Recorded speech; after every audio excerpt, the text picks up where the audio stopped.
Good evening, Palatinate TV viewers. Thank you very much for tuning in to what is going to be one of the biggest sporting events on the Durham calendar, Aggression Sessions. We have 11 fantastic fights lined up for you tonight. 11 fights where 22 Durham University students will march into the ring and fight for victory. The competitors have gone through 4 grueling months of training for this moment. I'm your commentator for the first 4 fights. I'm accompanied by St Mary's College President, Megan Titterington. Hi Megan, are you looking forward to the fights tonight? I'm really looking forward to the fight tonight. You know, the atmosphere in here is really electric. Everyone's so excited, and I just can't wait to see everyone fight. I really want to see where all that hard work has led to. Yeah, the atmosphere is absolutely electric. I'm not sure what our viewers are seeing, but just to describe it to you, we've got over 1,000 people in the venue tonight, and they are all here to watch some quality boxing. I'm also joined by Henry Stone, who's a reserve fighter for tonight. Henry, you were supposed to be fighting tonight, but after unfortunate complications with the other fighter, you're now on the sidelines. How does it feel to be commentating?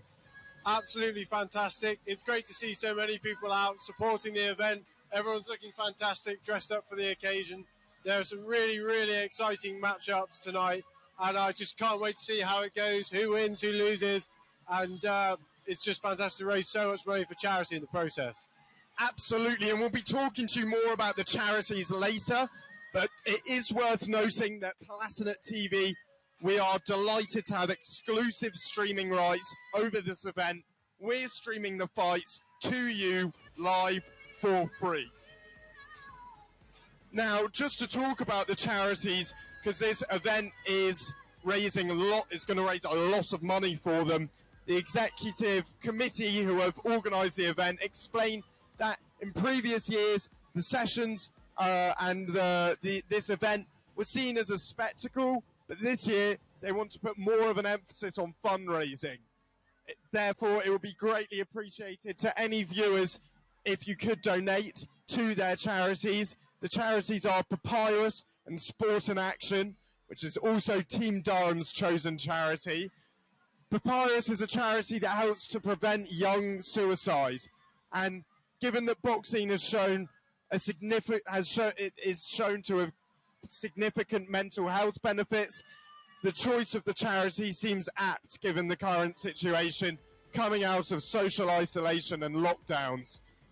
By partnering with this charity, Aggression Sessions are emphasising the importance of mental health, and like I said, with the pandemic and all the stresses with university and the university strikes, it is very important that we have this charity, that we're supporting this charity, and we are delighted to be doing so.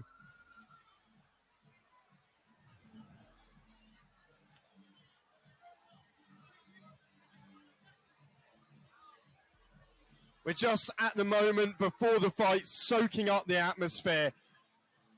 Megan, tell me about your boxing experience and how much boxing viewing you've been doing recently. So I'm more of I love watching boxing. I love waking up at 3 a.m. to watch whatever big fight's going on. In particular, I'm a big fan of Anthony Joshua, and I'm really excited to have been asked to commentate tonight. I can't say I will ever be an expert, but you know, hopefully this night will improve my boxing commentating skills. Absolutely, I'm sure it will. Now, Henry, you are, as someone who trained for this as a boxer, you surely have in-depth boxing knowledge, is that right? I wish. I came to boxing as a complete novice, 4 months ago? Started training in first term this year. Again, with all the fighters, it was quite a large contingent. And we all learned from the start, really. I think one of the really beautiful things about Aggression Sessions is that everyone starts as an amateur. There's very, very little previous fighting experience sort of among the cohort. And so it's been fantastic to progress forward with everyone, watch everyone improve, myself included, and have a great time while doing it. Absolutely. Thank you very much, Henry. No, precisely that. All of the all the 22 fighters that we're going to be watching tonight didn't know a thing about boxing until they started the training. However, that's not to say that it's detracted from the safety of the event. There are extensive safety measures that have been put in place to ensure that none of our fighters pick up any severe injuries. The executive committee who are organising the event stated that one benefit of having new people start from scratch is that they can learn the basics well and build a strong foundation. They have also taken precautions to ensure the safest possible fight. Every single one of the matches are they're the same weight as their competitor. There are no mismatches. Every boxer has a medical checkup before and after the fight, and each boxer registers as an amateur boxer on the England boxing site. So the correct measures are taken. I know that there are medics on the scene just in case one of the boxers does get injured, but they shouldn't get severely injured. We shouldn't need that precaution, but if we do, they're always there. Such an exciting event. It is absolutely packed with Durham students. If you're only joining us now, it is 4 minutes to 7 on the 18th of February 2022, and we are at the Durham Aggression Sessions to watch 22 Durham students go head to head in 11 boxing matches. It's going to be, each fight is going to be 3 2-minute rounds, which is pretty standard for an amateur boxing event. Student fight nights tend to have that format. Trust me, it feels longer than it sounds. It sounds like 2 minutes, that will be really quick. The 2 minutes go on for a long time. I'm sure the 22 fighters are very nervous backstage. They have no reason to be though. They've all been training very hard, 4 months of training. You know, their friends are all students who I'm sure have been living the student lifestyle, but these 22 fighters have really, they've put the effort in to go as hard, to train as hard as they possibly can, and it's very physically demanding. I know lots of the fighters have given up alcohol. They've gone teetotal for the duration of their training. That's the dedication, that's the level of dedication we're talking about here. They've sacrificed the typical student lifestyle in order to have the best chance of victory. Megan, do you think you could do that? You could have that sort of dedication? Well, I'm already teetotal, so the alcohol thing wouldn't matter at all. I definitely think it'd be something that I'd be willing to train for. However, I would probably be terrified to actually get down and do the fight. It's definitely something that's really inspiring to see in people just our age and who are just our peers to commit to something and to challenge themselves so much. Yeah, I really admire them for it. I don't know if I could go through with the fight, but I'd like to say I could do the training. A lot of admiration indeed, a lot of admiration. Henry, what sort of sacrifices were you going to make, and what were you prepared to do? So coming into second term post-Christmas, I think it really became clear just sort of the extent to how seriously the boxers were taking this. Christmas, you'd have thought, would be quite an enjoyable time of year, drinking, eating, relaxing. Unfortunately, that wasn't the case for the boxing cohort. There were lots of people who really put the effort in over Christmas. They were working, they were finding themselves at local boxing gyms, putting in the hours, staying fit, shadow boxing, skipping, going for runs, making sure that they were peak fitness for the return to the fighting. This second term, I think it's really been a time of sacrifice for everyone fighting tonight. I'm sure the number of socials, skipped, lectures, let pass by and summative pushed aside for training is absolutely incredible amongst everyone fighting. The commitment has been has been fantastic. Thank you very much, Henry. We're 1 minute until 7 o'clock. The event is due to start at 7 o'clock. Things are looking to get going. Very important people seem to be walking around the ring, and we're all so excited for this event to get underway.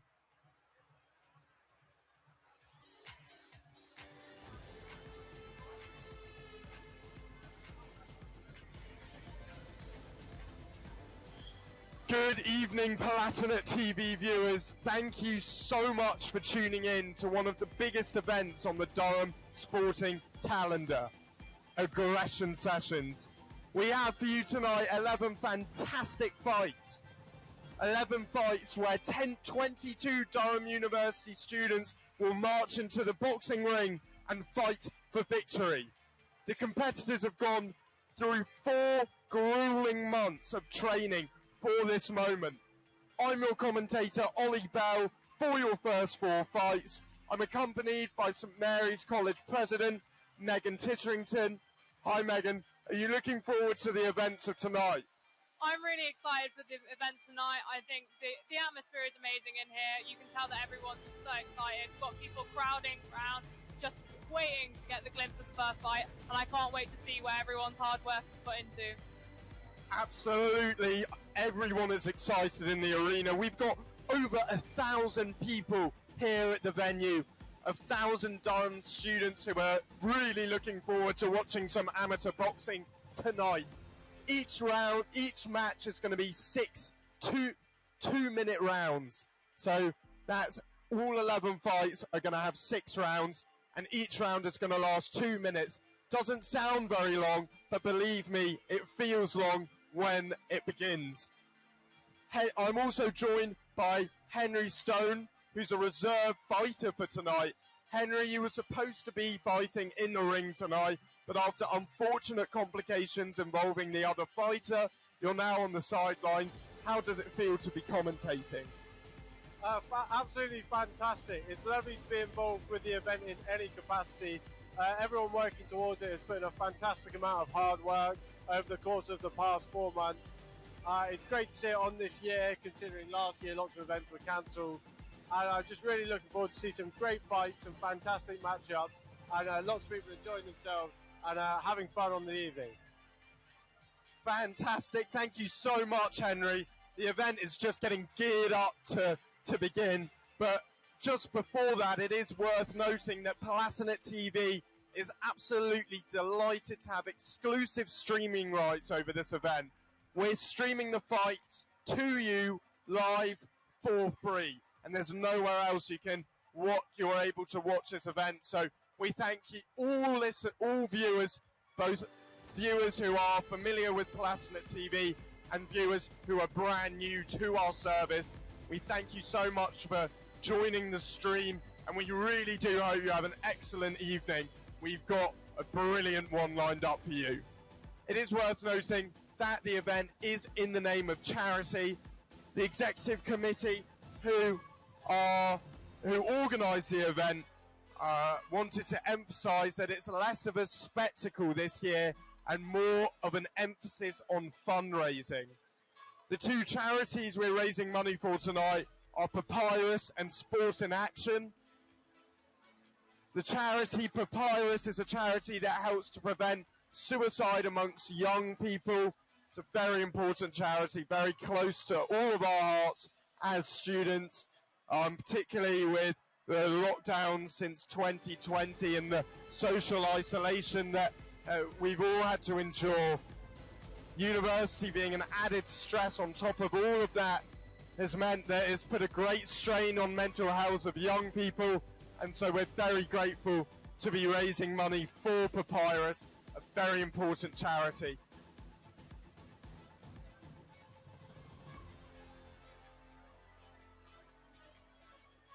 Just to get you used to the climate of the venue here, over 1,000 Durham students in here tonight.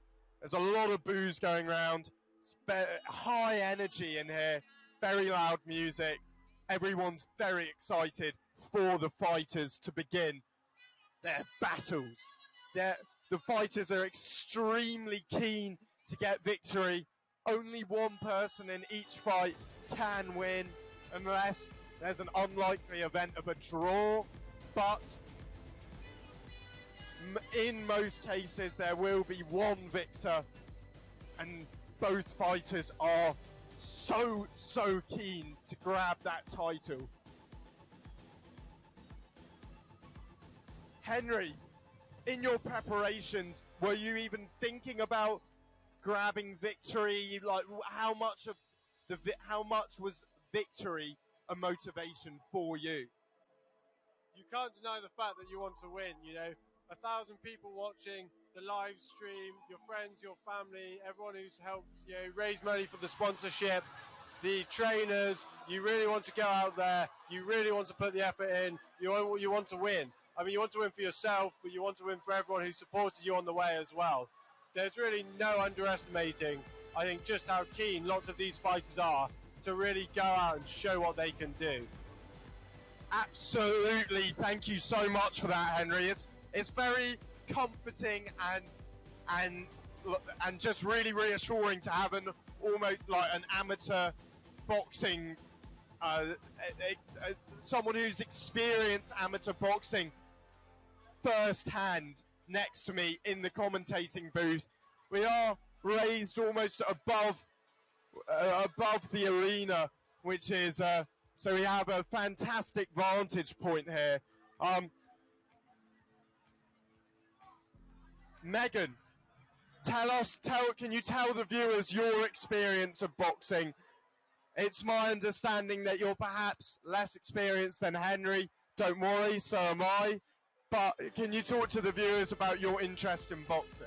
So I've never personally partook in boxing. It was something I would love to try, but I remember when I mentioned it to my dad, he was like, absolutely not. But maybe I will have to give it a try sometime soon. So I've always loved watching boxing. I've always tuned into the really big fights. I've been setting my alarms at 2 in the morning just to get those fights in America. So mine is more of an interest in sports from someone who doesn't really know much about the sports, but is really willing to learn and to have a look and see what's about there. Fantastic. And hopefully the viewers watching tonight, you will be able to get more into boxing as a result of this event.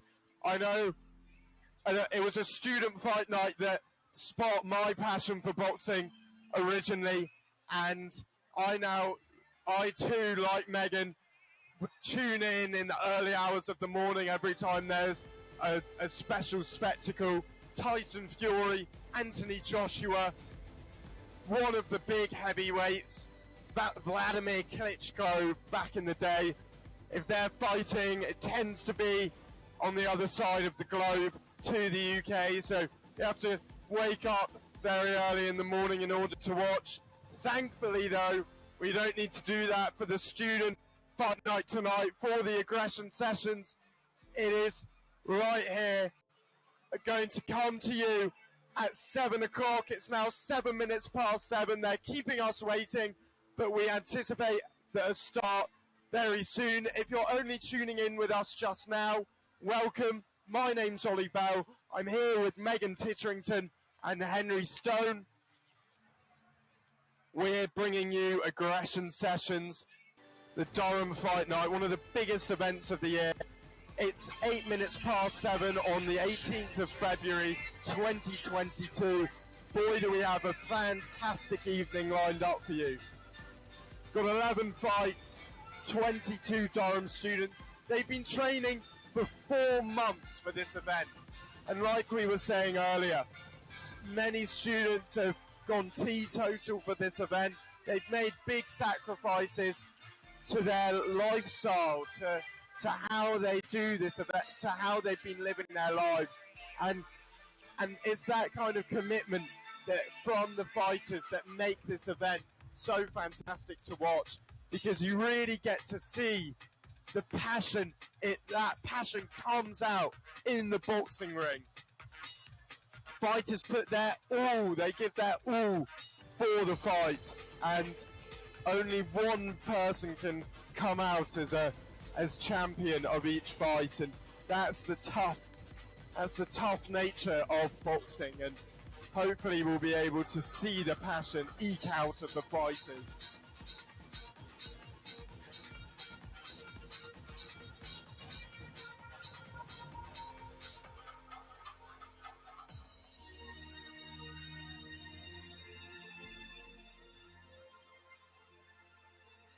I'll just talk a little bit about the first fight we've got coming up. We've got Kirsten Wilkes against, it's a hard name to pronounce. I'm going to have to get my colleague Megan to pronounce it for me. Who's Kirsten facing? So Kirsten is facing Vita Ankracrona. So it should be a really good fight. You know, they're both lightweights. They're weighing in about 62.5 kilograms. I mean, we'll go on to that more a lot later in the fight, but it's going to be a good fight. Vita's a member of your college, Megan.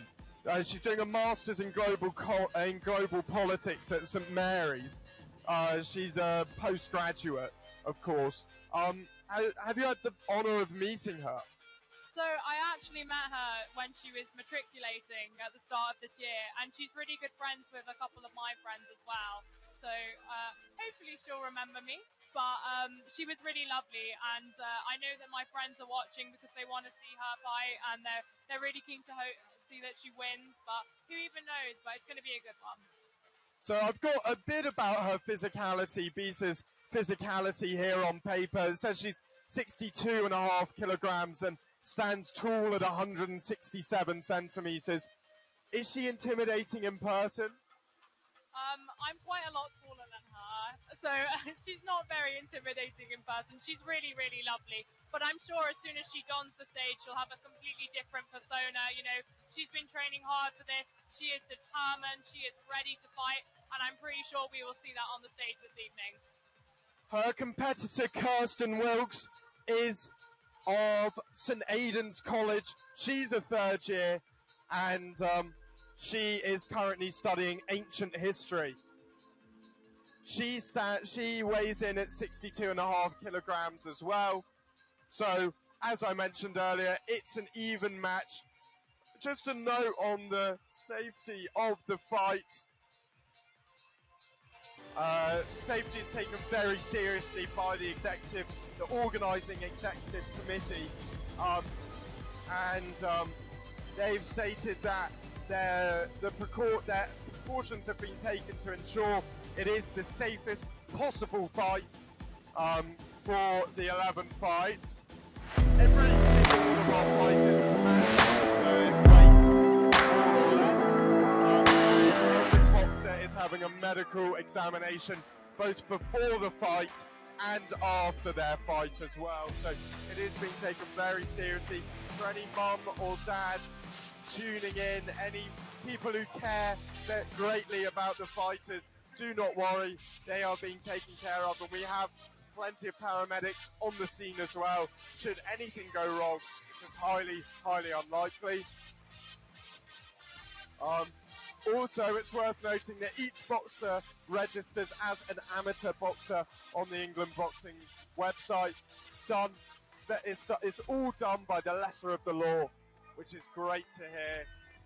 It's great to have that reassurance almost. Back to the first fight though.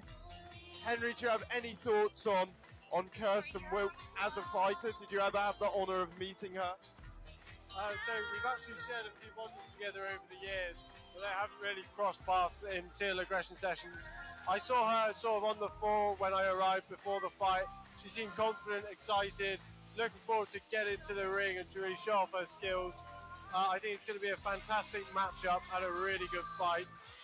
Like we've said before, all the boxers have been putting in the time, putting in the hours leading up to this to really hone their skills and go out there and put on a great, fantastic performance for everyone watching. Everyone wants to win. Everyone's keen for it. And Kirsten, I think she's got a fantastic chance of winning. Of course, it can always go either way. But I mean, there's a lot of speed, a lot of aggression. I think endurance across the rounds is going to be a key defining factor in all of our fights. And every fight's been working on their fitness.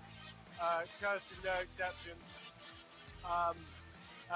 Whichever way it goes, I think it's going to be a fantastic opening fight. A great way to start our evening.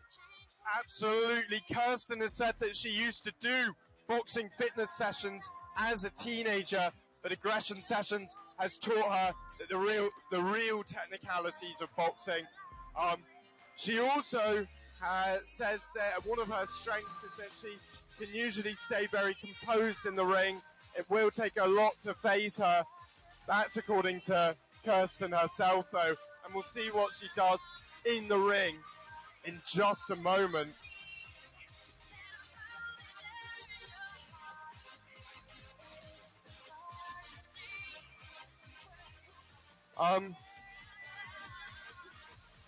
Beta has said that her strength is that she has a decent right hook, so we'll maybe see that come out.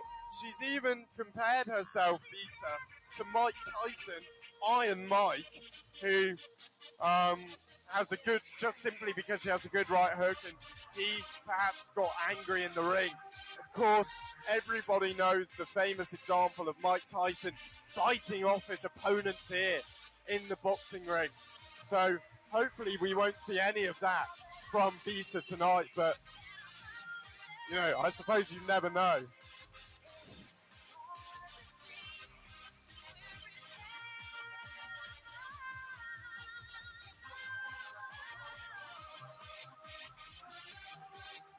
Thank you so much to everyone who is watching live, though, on our YouTube channel.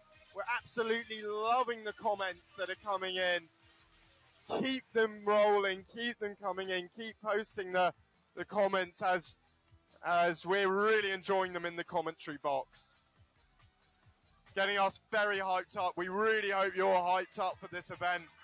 There's over 1,000 people in the venue tonight, and everyone very excited. All the Durham University students in here tonight are absolutely ecstatic.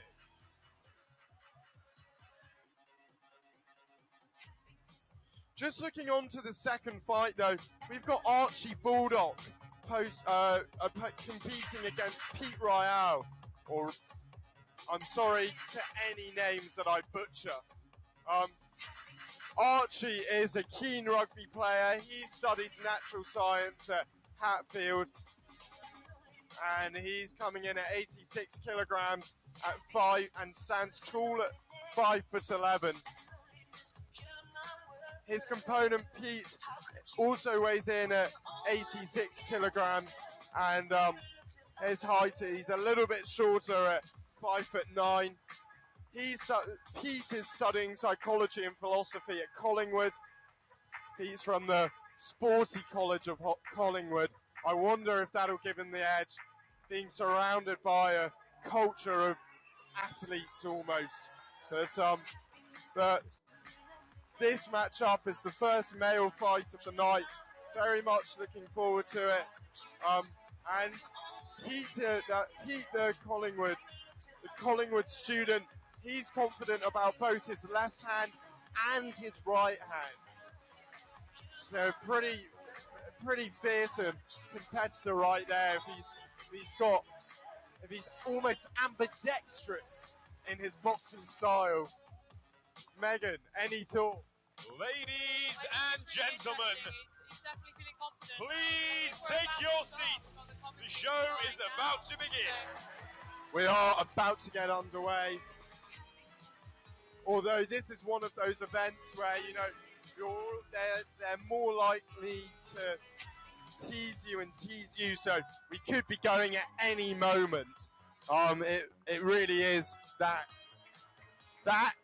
kind of event, very difficult to commentate on, because it just whip into action. But I'm just so excited.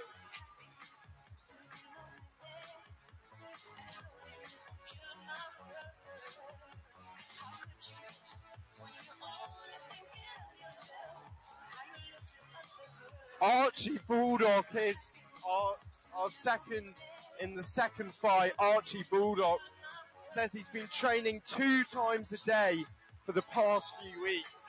So we're talking about dedication, but how about that for dedication? I don't know how on earth he finds time to not only study but also have some sort of social life. Henry, do you think you would have been able to train twice a day? Do you think you would have had that competitive dedication? I mean, it's about that desire to win, you know. You've got a lot of highly motivated people, athletes who've done well in other sports before coming to boxing. Archie, you know, he's no stranger to the ropey pitch. I think Pete the same. And so, you know, when they commit to something, they really do commit. And, you know, I don't think there's any way to understate it. In the lead up to these fights, we have seen serious levels of commitment. Twice a day training, dieting, people will have been, you know, skipping out the alcohol. You know, you'll have been watching all your housemates go for a night out, a social, etc. And you'll know you've got boxing in the morning and you'll be waking up and you want to be ready and keen to fight. And there we have it, the 2 countdown to the first fight. Boy, are we excited in the commentary box now. All three of us, we're crammed into a very small space, so it is very intense for us in here. But we're going to try and keep the energy levels nice and high for you. But I'm sure we won't need to try that hard because we are so excited. 1 minute 30 until the first fight. Till I can get my satisfaction. Kirsten Wilkes and Vita are right now geeing up. I wonder how they're feeling. I wonder just how nervous, just how excited they are. They're going to really enjoy the minutes, the moments before they get into the ring, I'm sure, because they're going to have a walkout song. They're going to be living it up. 1,000 students cheering them on here in the venue, walking out to their favourite song or the song that gets them most up. They've been able to choose the song that they walk out to, so I'm sure they'll enjoy it. They'll be perhaps nervous, perhaps excited once they get in the ring and once the reality dawns on them that the fight is going to happen right here, right now. But until that moment, I'm sure they're just living it up. And to be honest, every fighter tonight, win or lose, is going to feel super proud of themselves because of the dedication that they've had to put into this event. I know I'm just a commentator and I'm super proud of myself. So they'll be, goodness knows how they're feeling and how proud they'll be. Just listen to the crowd roar. We're about to see the first fight and I'll let you watch the promotion video.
To the UK's largest student-run charity boxing event of all time, Aggression Session! I will be your host for the evening, and I'll be running you through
minute or so ahead of what you see. So if there's any sort of technical issues that arise from that, or my commentary seems to not align with what you're seeing, then please just bear with the technology, because there are those delays, but hopefully you can allow that. Hopefully you can understand that.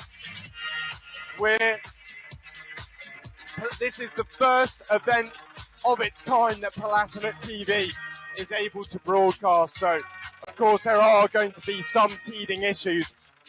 Regardless, it shouldn't get in the way of what will be a fantastic spectacle.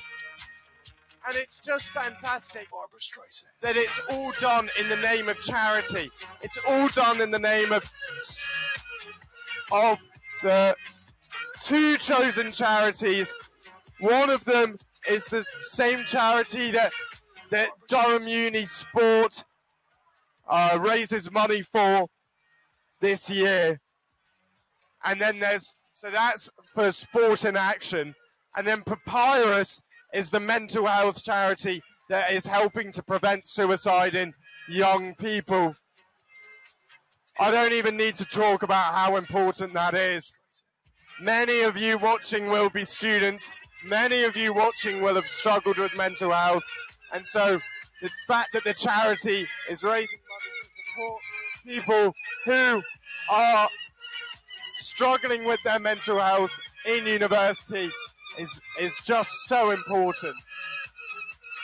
That is a serious undertone of the fight, but we should still absolutely enjoy the spectacle this evening. Please, if you are watching from home, please do find it within yourself to donate. Donate what you can. Especially as this is brought to you for free. Palatinate TV is streaming this event. We have exclusive streaming rights, and we're bringing the fights to you live for free. So if you could donate, that would be brilliant. It all goes to a good cause.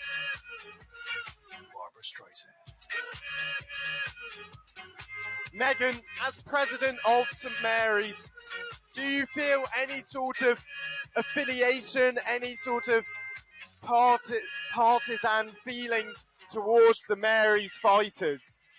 I mean, you've got to support your own. I've got a big love for Mary's, and I really, really hope that we've got Peter coming up, and then we've got Will in the last fight.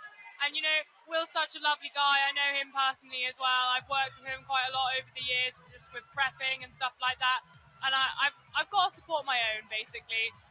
But that's not to say that everyone else hasn't worked so hard. It's just, you got to love your own. No, absolutely. I myself am of South College. I'm not sure we have any South College fighters tonight. We do not. It's been confirmed in my ear. We don't have any South College fighters, so I will remain completely bipartisan. But I think we can forgive Megan for having partisan feelings towards the two Mary's fighters.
If you are just tuning in with us now, it is 7:32 on the 18th of February 2022. You are watching Durham Aggression Sessions with Palatinate TV broadcasting to you. The fight, they're just keeping us waiting at the moment before we see the first fight. But this is all in the name of charity. Thank you so much for everyone who's watching. Do not go anywhere. You don't want to miss a moment. You do not want to miss the ring walk of the first fight either. We had a little taste earlier of the preparations for the ring walks, and they look so exciting. And that's just the build-up to the fight. The actual fight itself, each fight has three 2-minute rounds. And I was saying to the viewers earlier, that doesn't sound like a very long time, but believe me, it is. When you're an amateur fighter like these people are, slogging away at your opponent for 2 minutes, it is knackering. It is absolutely knackering. And so, to be honest, when the final bell comes, the students who are in the ring, I'm sure they'll be a little bit relieved almost. It will be a test of endurance and skill as well. Typically with student fight nights, skill tends to take a backseat, not to detract from the fighters. They, of course, are very technically able, but what tends to win it in these sorts of events is fitness and the ability to survive rather than thrive. But like I said, all credit to the fighters. It's so tough to be in the ring. None of us, until you've been in the ring, you can't even imagine how difficult it is.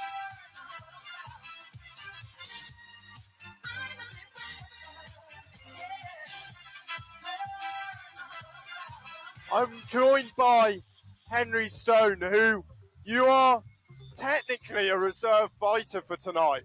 Are you ready to rip off your tuxedo and get into the ring? It should needs be.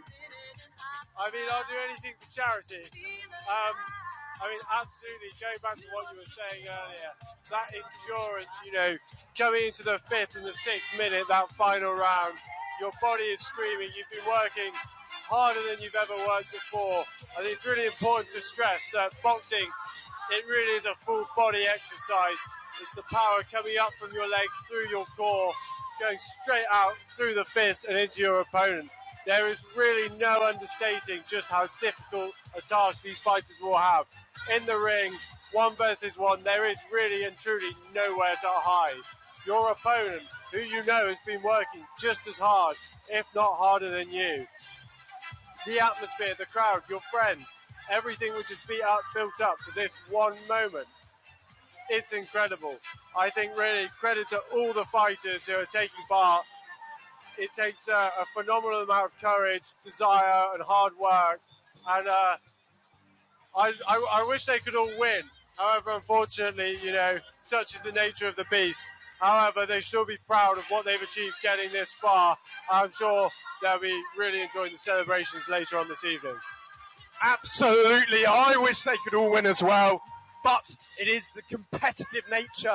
It is that drive to win that makes it such a watchable event. I can't wait for it to get underway. I wonder if you can tell by the sounds of our voices just how excited we are. It's lovely that it's all in the name of charity as well. Sport in action and Papyrus, both very worthy causes. And Palatinate TV is just so delighted that we are able to bring this event to you, bring the event into your home, make it accessible to everyone. If you can't be in Durham, if you can't get here because of the storms, the stormy weather, I hope you're all staying safe. I hope you all made the right decision, stay in. And if you can't be in the venue tonight, do not worry, we have it all covered for you. It is worth noting, if there are any technical issues, the MC's microphone is very, very loud. So I may well stop talking when the MC does his thing, when he starts speaking into his microphone and announces the fighters. So just be aware of that. I may leave you for a period of time. I'm only commentating for the first 4 fights as well. After that, we'll have a little switch around. You'll get some other delightful Palatinate TV commentators. You will, however, get the pleasure of my commentary in the last 4 fights as well.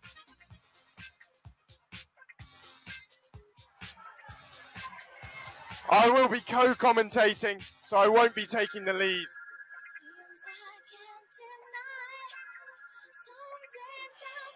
It is worth noting also that alongside this live stream, Palatinate TV is creating a documentary about aggression sessions and the event.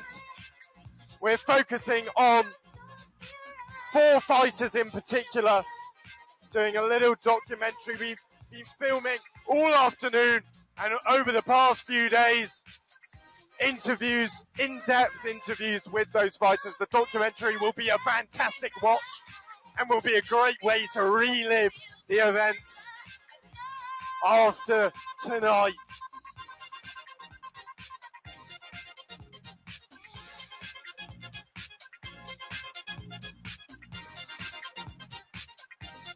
Megan, I'm just getting through my ear now that you have been working on Winter Olympics documentaries and sort of box pops for the Palatinate TV viewers.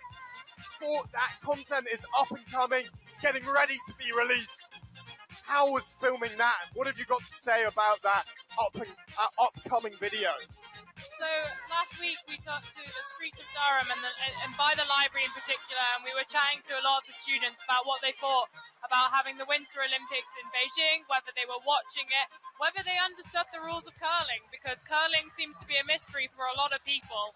And it was really great to get the students' opinion. We had some people who were really passionate about it being held in Beijing, what with the human rights struggles, as well as all the sustainability issues that come with having a lot of fake snow. And it was just really great to get a lot of opinions. And it turns out that skiing and snowboarding are just as divided in opinion on what is better out of the whole group, because we asked them which we thought would be better.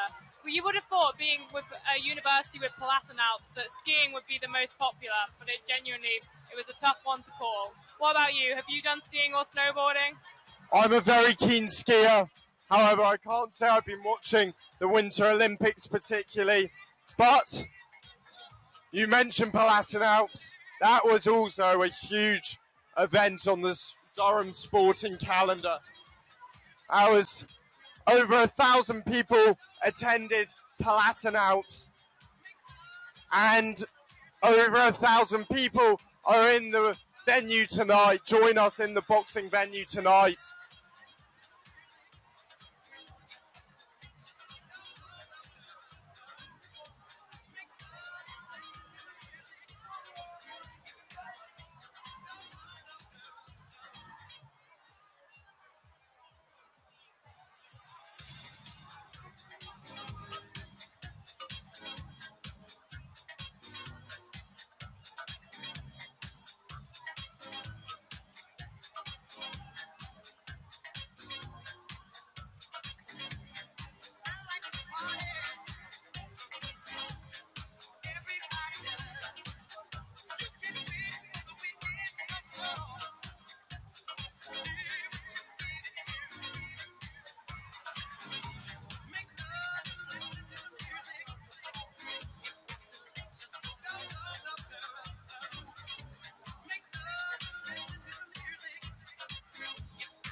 it's almost worth not thinking about how the fighters are feeling now.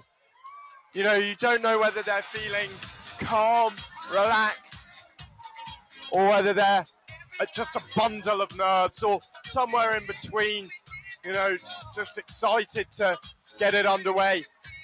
Our fighters have been training for 4 months for this event. 4 months of intense physical training. Many sacrifices have been made by each fighter tonight. All 22 of them have had to amend their lifestyle, adapt to the physical changes, adapt their student lifestyle to get in the best physical shape possible for the fight. Jeremy Vine. I'm in Durham. I was a student here. I tried to set up a radio station, but I couldn't do it. Now they don't just have radio, they have TV, they have the Latin TV, and you're right.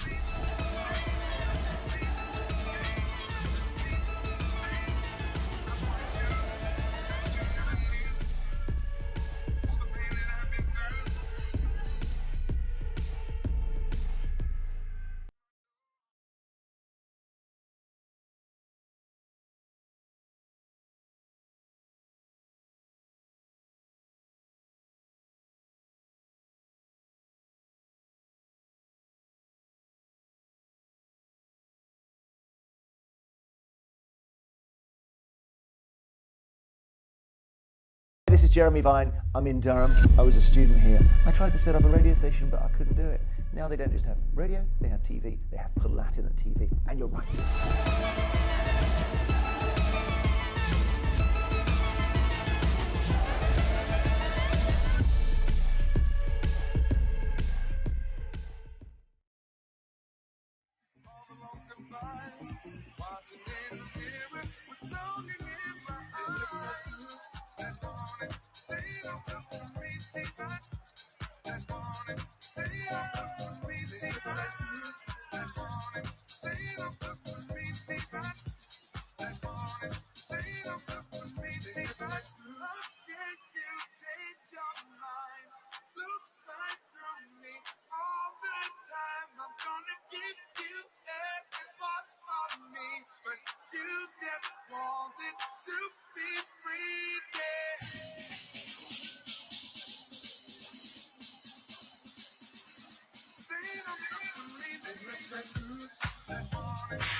I hope our viewers enjoyed that advert.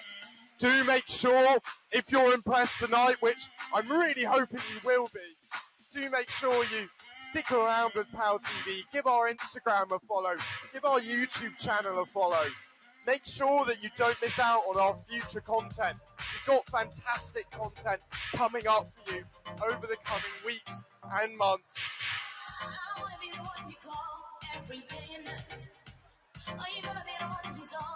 A huge shout out goes to all of the parents of the fighters tonight. Goodness knows how they're feeling. I'd just like to reassure them and reiterate that all the necessary health and safety precautions are being taken. The executive committee who have organised this event have put in place many precautions. They've made sure all the fighters are evenly matched with weight, and all the boxers are having medical checkups before the fights and after the fights, just to make sure that they're not damaged. And we also do have, although I sincerely hope it doesn't come to this, we do have lots of medics on the scene just in case anything happens. But like I say, just to reassure the parents, reassure the unreassurable, that the fighters are in very safe hands.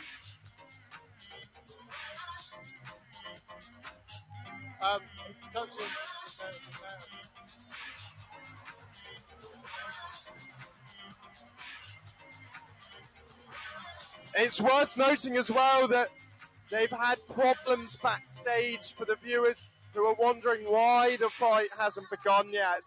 Don't worry, we're all eagerly anticipating the beginning of this fight. The boxers are extremely ready, and I think we're getting underway now. It looks like the lights are dimming. It's getting ever closer.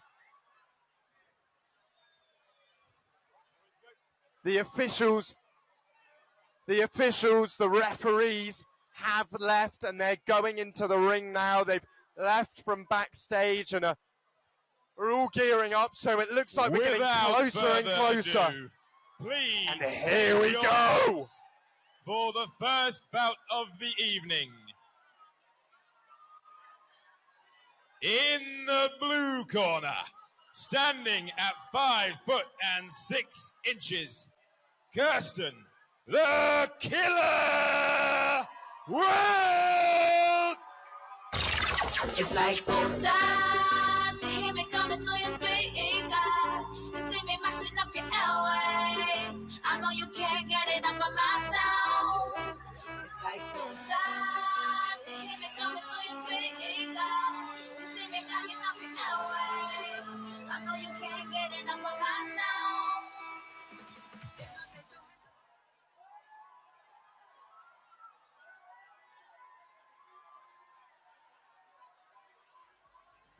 And in the blue corner, Queen Bee Anchor Crooner!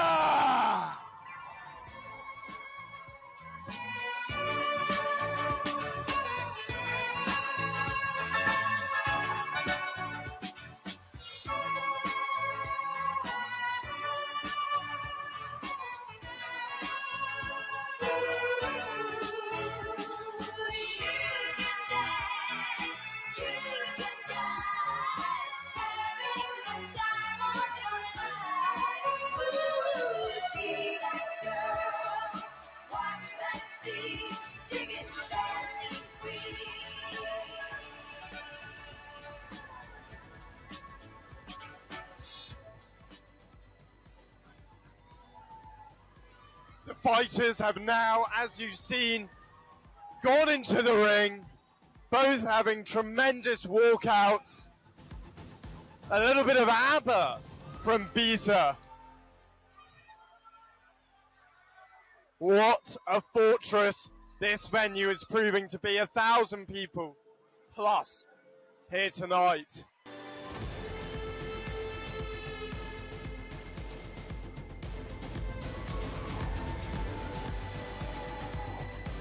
It's a wonder how the fighters were feeling during the walkouts.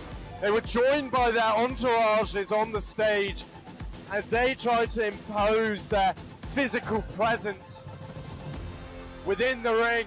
The crowd is going absolutely wild for the fighters as they get geared up. Absolutely crazy. I would love to hear your thoughts, Megan. I mean, it's just absolutely electric in the arena at the moment. They're getting geared in, they're getting into the ring, they've got all their safety precautions on, they've got their headgear on, and you know, they both look relaxed, they both look ready for this. Bea in particular, she walked out to Mamma Mia, which Dancing Queen, which is always a good shout in Durham in particular. But yeah, they're looking relaxed, they're looking ready to go. They are indeed looking relaxed. I'm very pleased to say that. I'm sure they'll perform at their best when they're, you know, at ease, loose shoulders, as dynamic as possible in there.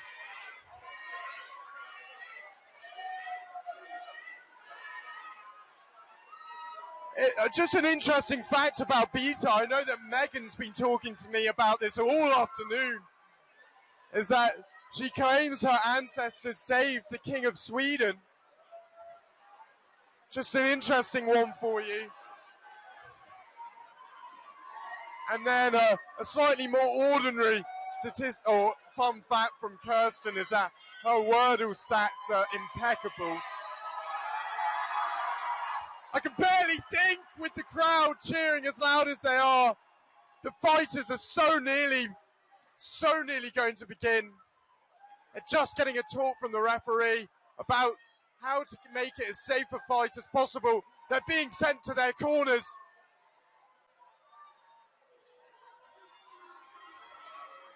And we're about to see the fight kick off.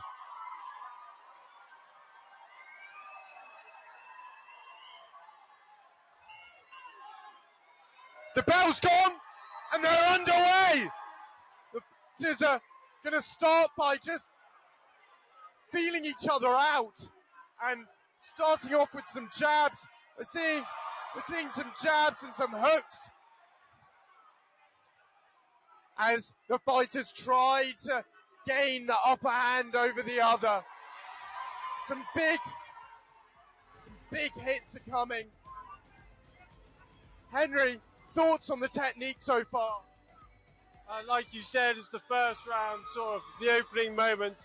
We've seen a bit of aggression coming out from both fighters, but I think really now it's about testing the ground. Oh, here we go. We've got a bit of action now. Some hooks to the head, tying the body. Both fighters really going for it. Kirsten getting pushed back slightly. The refs called it a minute. They're separating. Beta in the blue corner in particular seems to be throwing some big punches, but Kirsten's by no means playing second fiddle. She's also getting jabs and hooks in. She's finding contact. They're really sparking the crowd up, getting everyone in the venue really hyped up. What a fantastic opening fight. I really hope the PalTV viewers are enjoying this as much as we are. The crowd are even chanting now. It seems to be quite a mature fight. Both fighters are using their footwork and creating space for themselves. It's really mature from both Kirsten and Beta. And the bell goes! At the end of the first round, the first 2 minutes is up. I wonder how the fighters will be feeling. I wonder if they'll be tired. Megan, thoughts from you on that first round? It was a really good first round. Beta in particular had some really good jabs. She was really getting in there. I think we really saw the aggression and the adrenaline of the atmosphere completely just pummeling themselves into each other. They are ready for this. They are so looking forward to this. And I think they want to get on with it. They want to get into the next round as well. Absolutely. And I see signs being held up by the fans for beer. You can see Go B and Queen B is being held up by very loyal supporters and friends. Oh, here in Drove.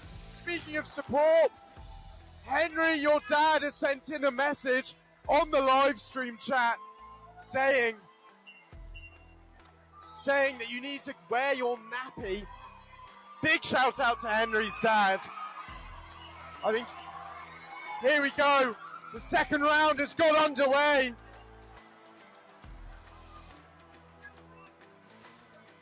And again, will we see the fighters loosen up a little bit as they start to tire? We're yet to see, but like I said, both are using their footwork excellently. They're really creating space for each other. It's very mature fighting. We're seeing jabs to the head. We're seeing hooks to the head as well. Connection is being made. Defense is perhaps a little bit harder in amateur boxing. When you haven't been training for years, you've been training for months, 4 months in their case. Defense is perhaps slightly harder to learn in 4 months than attacks. You know, you might want to focus on learning how to jab, and boy, are they putting it to you!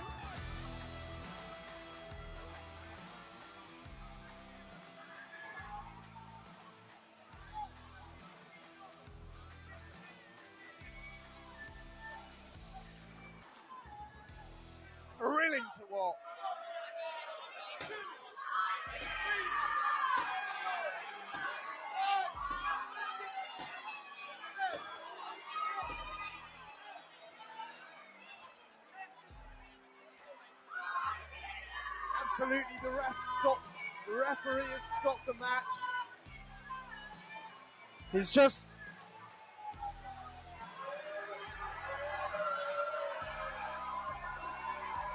the referee has just stopped the match, and temporarily at least, he's getting Beta checked out. Beta's being looked at by one of the medical professionals on the scene. Whilst the fight has been paused, it is worth just reminding viewers that you can comment on the live chat. If you are watching on YouTube, you can post a comment. We will try our best to respond to it. The fight has resumed, and both fighters are going at it. It's really gone more physical since the fight's resumed. The medical professional has deemed Beta to be fit to go ahead with the rest of the fight. She is really going at it, as is Kirsten. Kirsten Wilkes of Aden College. Beta's feet are perhaps looking a little bit shaky. Her footwork was perhaps giving way a bit there. She will be thankful that the break has come. Nevertheless, the rounds are being judged individually, so Beta's still very much in with a chance of winning.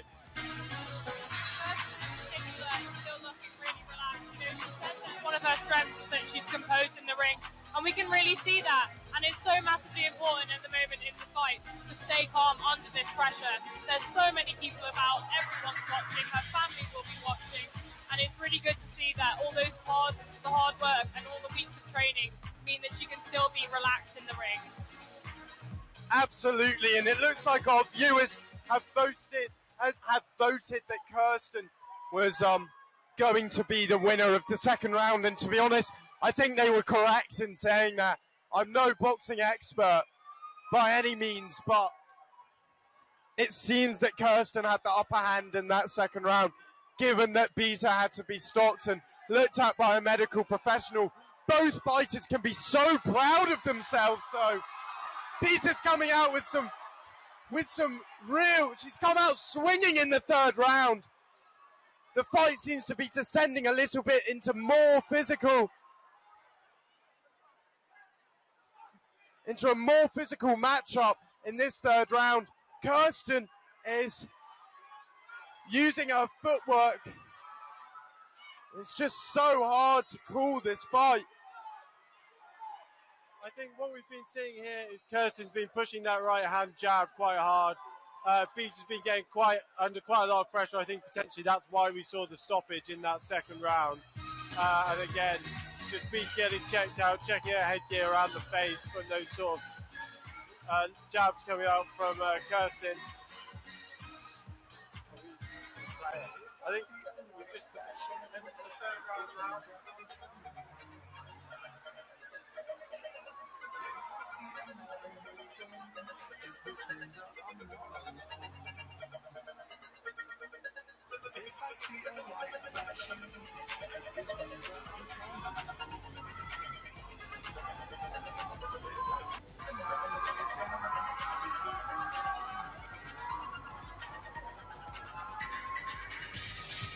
It looks like the fight has been stopped early. I myself am not particularly sure why or what's happened. We're going to have to wait to find out. They're lining up in the ring with the referee to announce a winner. They'll announce the winners round by round. So we'll be left waiting to see who the winner is until the very end. The very end of the announcements, but I think Kirsten might have pipped it. I think they weren't happy with Beta continuing.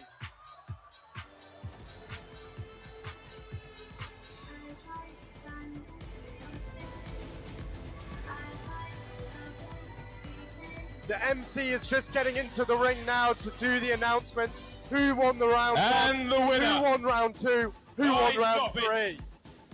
Kirsten Wilkes!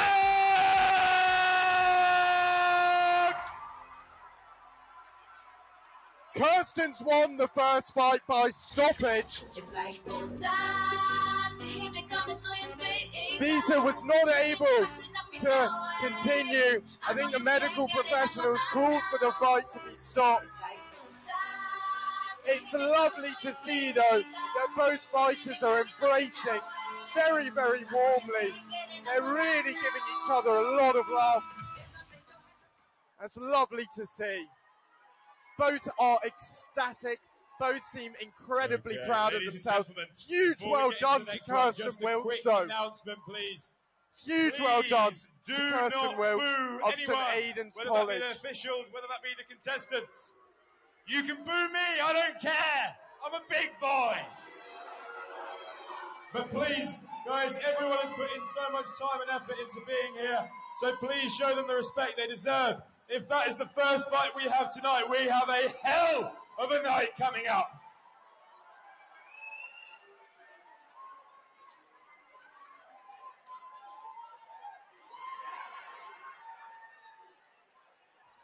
It's a fantastic result for Kirsten Wilkes of St. Aidan's College. She studies ancient history. She's a third year, so she'll be finishing her undergraduate degree this year. I think Megan found this out through some spy work on her LinkedIn. But it seems that she's looking to do a master's degree in art history. In the red corner, Archie, the Bulldog! The second fight is just being announced now, so I'll keep myself quiet for the ring walk.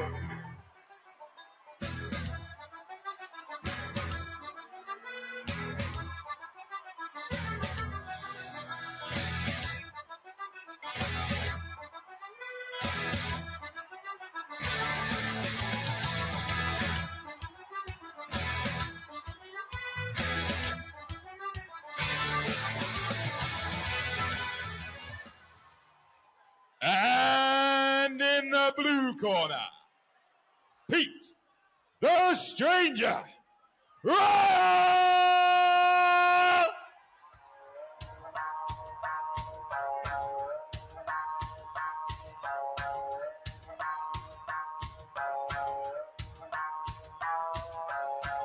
Eyes wide shut, but they know, buried alive by the lies in their soul. They stride of a blind man's stroll, but for whom does the next bell toll? I'm too many years in the zone, too many years to have built what I own. Please, take your seats. One man with the hair of Prince Charming, one man with a hair from a packet for $2.50 at Sainsbury's. Let's go for our second fight. Give it up.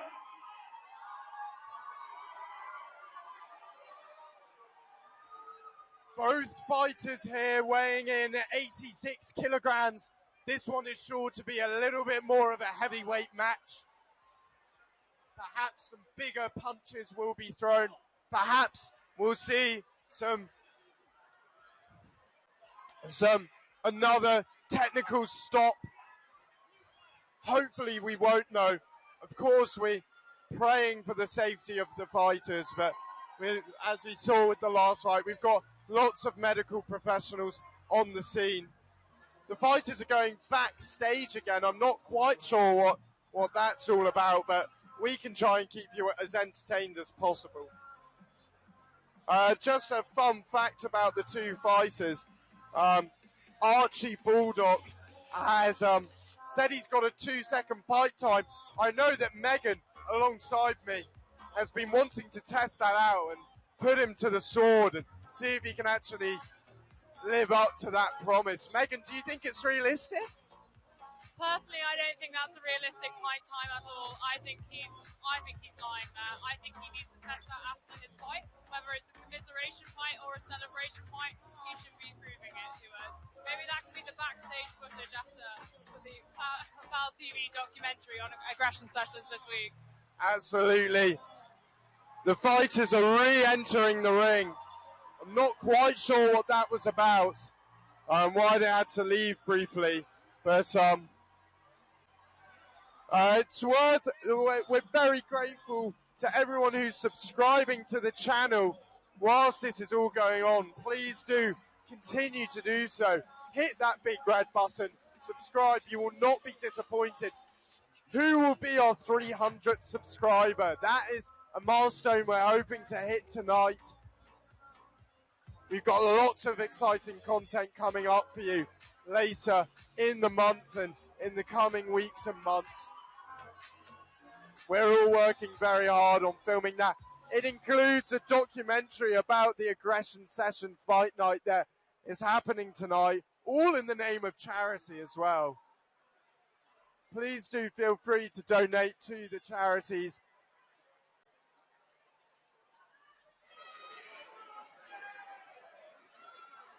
We've got a big heavyweight matchup for you in this coming round. In the blue corner, we've got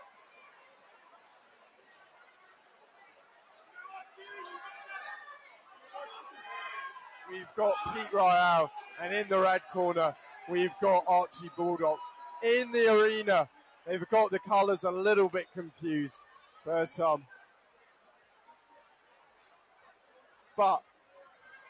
that is correct. We've got Pete in. We've got Pete Royale in blue, and we've got Archie Bulldog in red. And the fight's underway. Here we go. And big hits already underway. Both fighters getting hooks to the other. Megan, you've been reading up on boxing. How's the technique looking? Oh, it's definitely looking quite clean at the start of this match. It's definitely interesting seeing the different techniques. I think that they've had a bit of a break at the moment, but they're getting straight stuck in. Yeah, no waiting around at all, as both boxers are getting hits to the other heads, their opponent's head. With just a 2-minute round, we're almost halfway through the first round, and it's looking pretty even so far. Both fighters are connecting. Their punches are connecting. A huge right hook. The red corner from Archie Bulldog. And that's the cleanest punch I've seen of the evening. It's come from Archie Bulldog. He got Pete Royale right round the head with a thumping punch.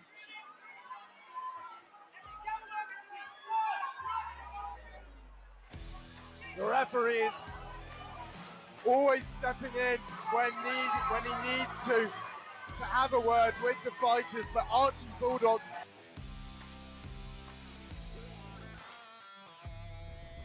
that's not to say that Pete isn't punching. That's not to say that Pete isn't punching. One of Archie's punches. There's only 10 seconds left and the referee tells him to continue. 10 seconds left of the first round. Pete Royale is getting punches in and the bell goes. That's the fight. That's the first round. Henry, I'd love to hear your thoughts. Archie is celebrating in the red corner. He thinks he's taken the first round. Henry, tell me what you think. I mean, having been on the wrong end of big punches for both those points, I mean, this is sort of exactly what we were expecting to see. They're both motivated and aggressive. They really got some big hammers on them when they want to swing. We saw Archie there, I think, potentially taking this round, leading with some aggressive hits. Pete, though, still holding his own, certainly driving Archie into the corner near the end of the second minute, though. What's potentially going to happen in the next round? Well, we'll wait to see, but I don't think there's much point in writing Pete off this early. There's still a lot to fight for, and both fighters will really be pushing it hard now, keeping their fitness high, utilising all that training, and now we begin again. Yeah, we're coming up for the second round now. I'm delighted to say, just before it begins, that we have hit 300 subscribers. PalTV has got 300 subscribers. Keep hitting that big red button. Thank you so much for all the support. Thank you so much for joining us.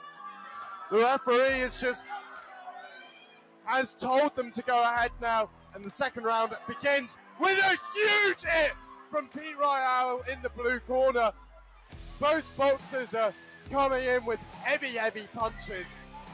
Pete Royale seems to have come out resurged from that break. He knows that he lost the first round. That was what Archie thought. Archie believed he took the first round, and Pete's come out punching. He's come out swinging. Both fighters will be so proud of themselves. I can tell that just halfway through the second round, and they're both doing such a good job. The crowd is absolutely infused in the venue tonight. Oh, and Pete bundles Archie into the corner. It's fair to say Pete's doing better in this round, but you know, it is still an even contest. And I don't want to look like a fool when the referee says disagrees with me. Archie got a clean right hook on Pete. So even, so even. What a spectacle we're getting. What a treat for the viewers. I really hope you're enjoying this, because we certainly are, and everyone in the arena is. They're really connecting. That's the difference with this round, is the fighters seem to be connecting. A right hook from Pete Royale to Archie's jaw. Megan, you just cried out. Thoughts on that hit from Pete? I mean, that was pretty clean. It was clear that Archie was getting his arms up, ready to defend himself, but Peter just got it. And it's Pete is celebrating with the crowd. We think there's been a stoppage. The fight has been stopped. Pete seems to have taken this fight. Wow, he was celebrating with the fans, and Archie will be absolutely gutted because he was getting big hits in, but we have to follow what the medical professionals say. And Archie was not deemed to be fit to continue there. So Pete, it looks like, has won by stoppage. Pete was actually being a little bit cheeky there. He's blowing kisses into the crowd. Archie can be really proud of himself. They both can be. They did so well there, both really connecting well. Here's the MC. For our second bout of the evening, the winner by stoppage, in the blue corner, Pete Royale!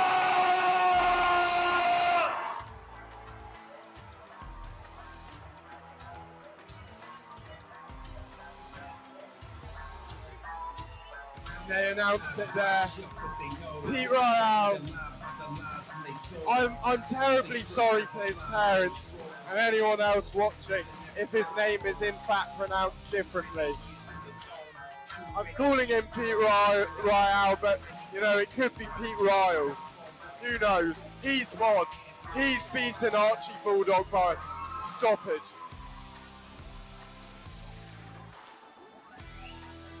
That's the dream, isn't it, Henry, to win a fight. We've seen two of them in a row now, to win a fight by stoppage. I mean, absolutely. Obviously, it's very impressive from the fight. We have had two absolute barnstormers so far, ladies and gentlemen, and it is only going to get better. For our third fight of the night, will you please welcome to the red corner, Alice the Assassin Andrews!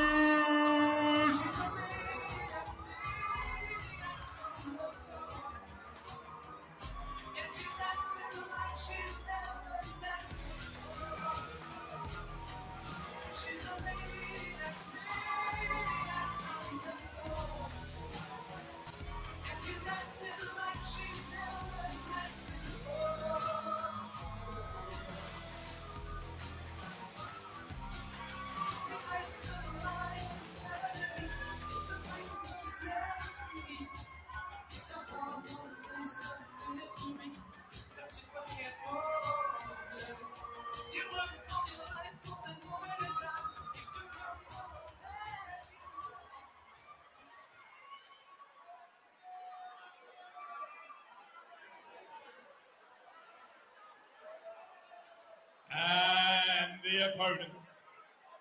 Fighting out of the blue corner, Amelia, the Danish Destroyer, Craig!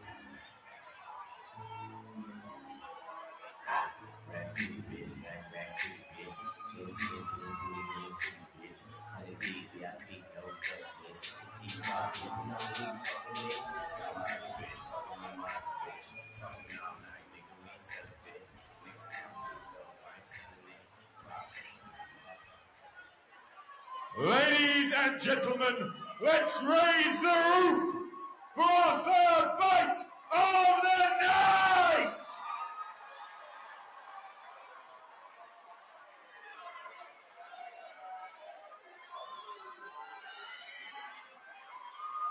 Well, we had two fantastic ring walks there.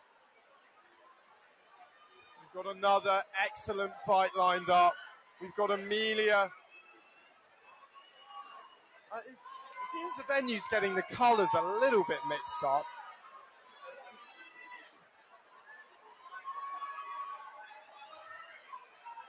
Yeah, so Amelia Crick is wearing blue. And we also then have Alice Andrews in red. A little bit about these fighters. I appreciate that the fighters in the first round may have had the spotlight a little bit more than these. But just to give a little background on Alice Andrews, she's studying finance at Josephine Butler College, and she is in her fourth year now, from Reading. And then Amelia Crick, we have someone from continental Europe here. Very proud of her roots. A Dane. She's studying history and international relations at Hildby College. And she's from, well, like I say, Denmark, but also Henley-on-Thames. She's also, just last week, we had Durham University Charity Fashion Show, and she was the logistical director of that. So she's been a very, very busy bee recently, I am sure. Let's hope she hasn't sacrificed her training for it. I'm sure she hasn't. That's Amelia Crick in the blue.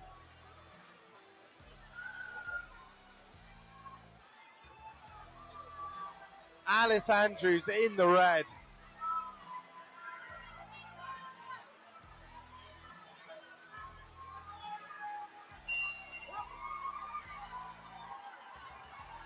And the fight has begun. Straight away we're seeing punches thrown from the blue corner. Amelia Crick.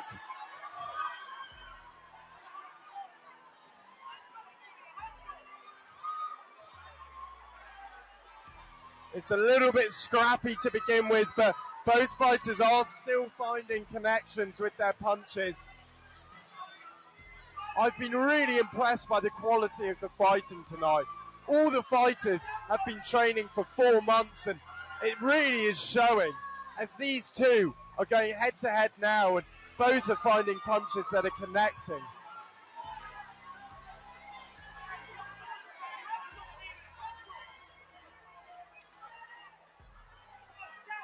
But we're 1 minute into the first round now.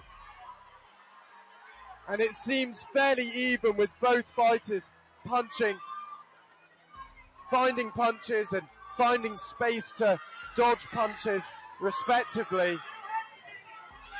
Alice Andrews just making a good finding connection with Amelia Crick's head on a few occasions there. Seeing a mixture of jabs and hooks. Not many uppercuts, mind you, but I think that's to be expected from an amateur boxing match.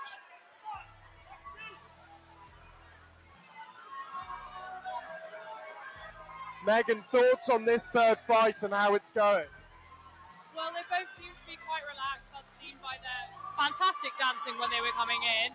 But yeah, I agree with you. At the start, it definitely was a bit scrappier.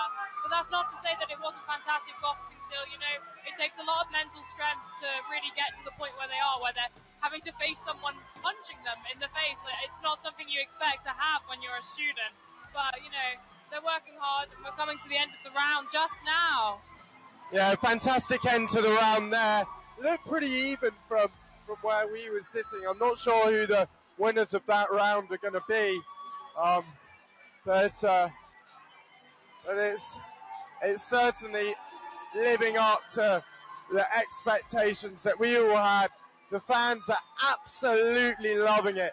Henry, can you give us a technical perspective on that, on the first round of the third fight? Sorry, there. Potentially, I'd say that round went to Alice Andrews, despite the scrappy start where I think they both gave as good as they got.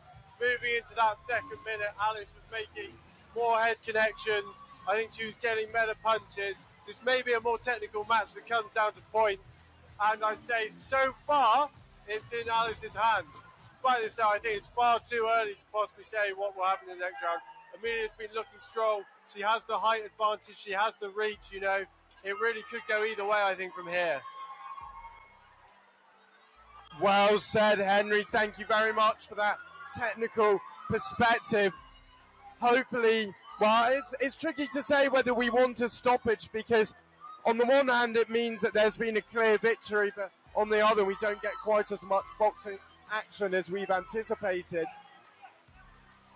We're 1 minute 36 seconds into left of this round, and again it's looking fairly even, with both fighters making jabs that are connecting and hooks that are connecting as well. I'll tell you what, we're yet to see our first uppercut of the night, and I can't wait to see that.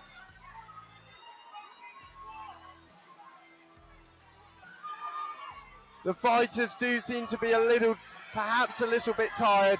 Perhaps they're just giving each other space because they're using their footwork,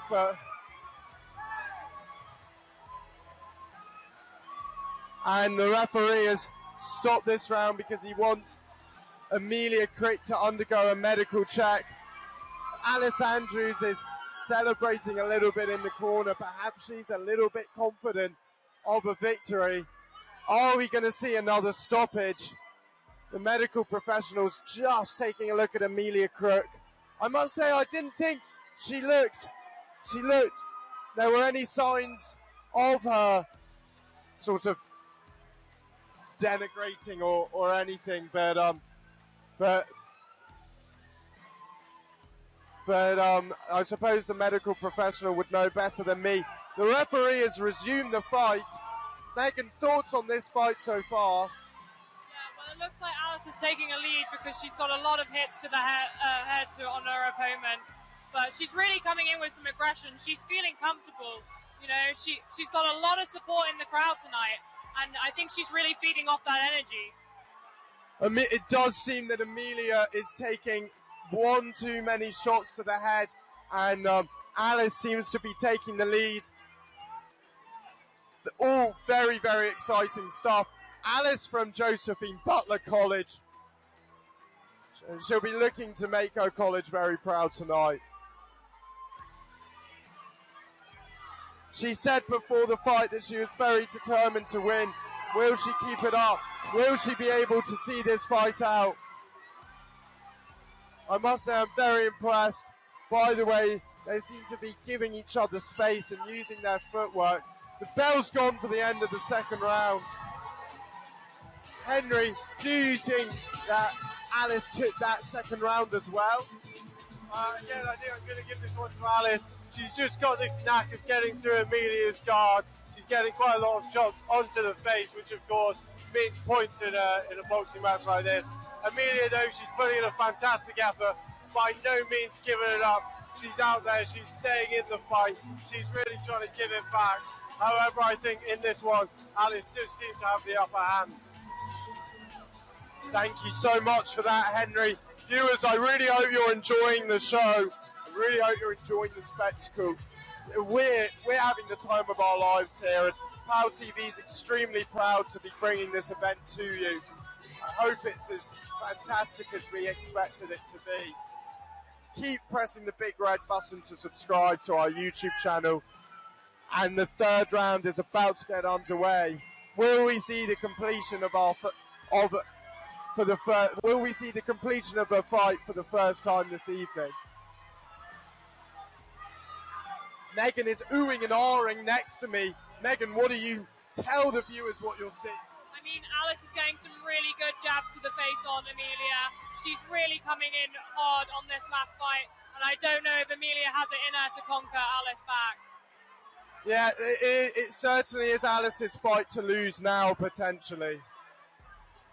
We can hear the crowd chanting, but to be honest, I can't decipher whether it's for Amelia or for Alice. Amelia is getting a countdown. I'm not sure I can see any way back for Amelia here, but she's putting in a stellar effort. If she's rewatching this after the fight, if it's possible, she can be extremely proud of herself. As obviously can Alice. They're both doing so well. Wow, Alice got a jab right to the face there, and I think the referee has called it. I think that's the end of the fight. The fight ended with a properly hard jab from Alice right to the face of Amelia. It was absolutely brutal. And I think that's the end of the fight there. I think Amelia has lost this one. I think Alice is going to win by technical knockout, it seems to me. Amelia, 3 fights, 3 technical knockouts. Thoughts on that? Yeah, it's a really good one from Alice today. And like one of the things that I think is so amazing is seeing how supportive each of the fighters are with each other at the end of the matches. So that you just know that whether they win or lose, they are supporting each other in this, and that's something inspiring to see. Absolutely. Any thoughts from you, Luke, on the fact that there's been 3 technical knockouts in the first 3 fights? I think it's a really, really big testament to the fighters who are out there. Nobody is giving up. Everyone's pushing on. They're fighting until they're literally pulled out of the ring. I think we're just going now to hear the MC. Ladies and gentlemen, thank you so much, Henry. Your winner for fight number 3, by way of stoppage, in the red corner, Alice the Assassin Andrews.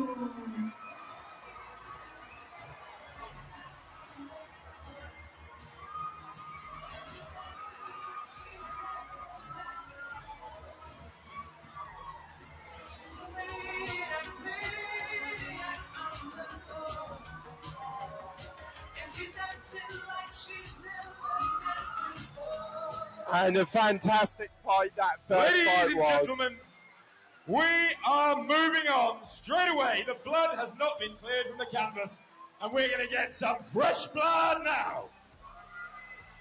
For our 4th bout of the evening, in the red corner, Tommy the Tank Robinson.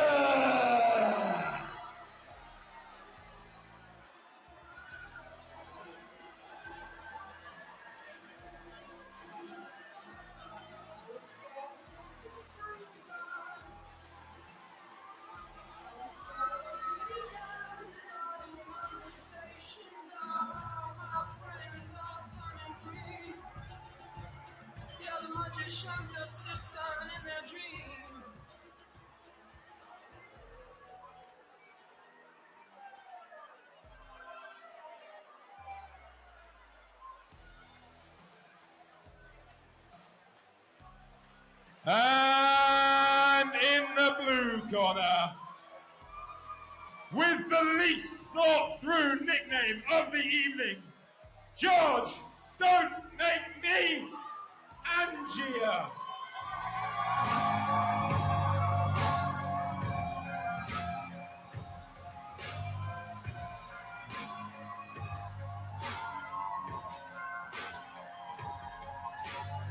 fresh out of the asylum. Highest guy on the island. Beach brightest stars, visors hide them. Always been on the riding back in the 90s, but now it ain't likely. Now I live life for Fridays, I stole that life for Riley. You find me wherever that party vibe is, because what can I say? I like it. They say that I'm out of control and I've totally lost. It's possibly gonna be costing colossally. No, I'm the boss, and we're rolling, no bossing. I'm totally confident, moving the best on the continent. I bet you spit your incompetent work when you confidence, clarity, presence. Times at the essence, don't need your blessings. I told you the truth.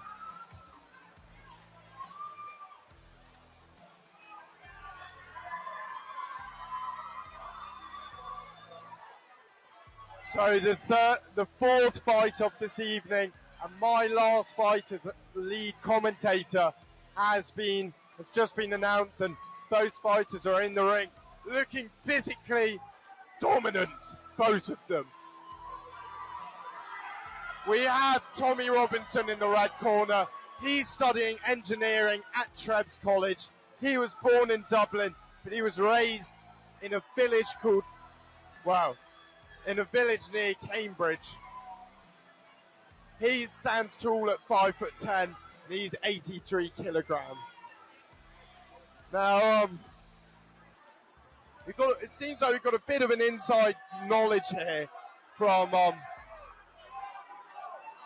my co-commentator on George Angier. I'm very sorry if I pronounced that incorrectly, but do you want to just talk about George in the red corner? Absolutely. George, my apologies, in the blue corner. George Angier, he's got a very dangerous jab and he's got a great reach. He probably stands, his height isn't listed, but I expect he stands around 6'2", 6'3", and they're really both coming out of it now. Tommy Robinson, a lot of strength, a lot of power in his arms. He's really trying to move in close, work the body and close the distance against Angier, who I think potentially may be looking to keep a bit of distance, use his reach, move around the field a bit more, and hopefully, win on points. Robinson pushing forwards. Really, he's taking the body shots. He's going low, head ducking quite down to avoid Angier. Oh, he's moved in there. A couple of big hits to the face from Robinson onto Angier. This really is an aggressive match now. Angier replying. This, I sense, is the most aggressive match we've seen so far.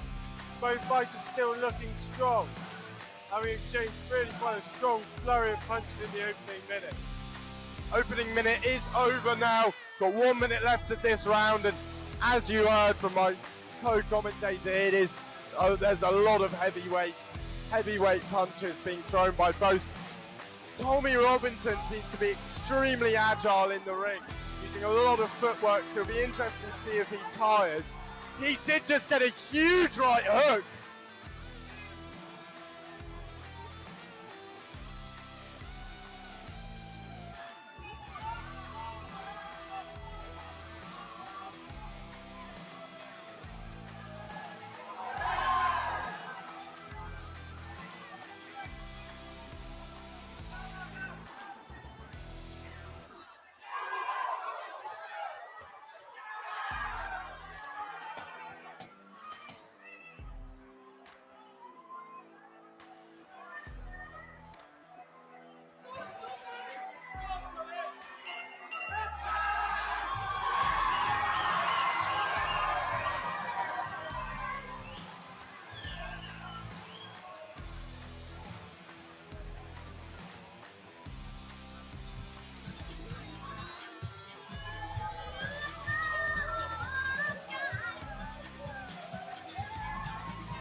You join us Will here it be in the first PalTV one to studio do so? based in Durham. We've taken over from our commentators.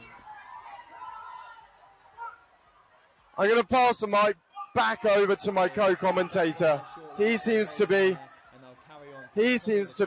absolutely enthralled by this round. What are your thoughts? As we see blood is drawn from George, and a controversial punch is thrown by George because he's got blood pouring out of his mouth. And it looked like the referee wanted to stop the fight, but George threw a punch after the ref stopped it. The referee pointing to his ear to say, pay attention and listen to me. Thoughts on this and everything that's going down here? I mean, absolutely. I think we've seen a bit of controversy with the ref there. Things are getting more scrappier now. Angie has definitely got blood on his face, but boy, oh boy, has it stopped him. No, it has not. They're both pushing on. You can tell they're getting tired, but I think this really is a testament to the fitness. We are looking at proper athletes now in the ring. We've had a bit of a blood stoppage here.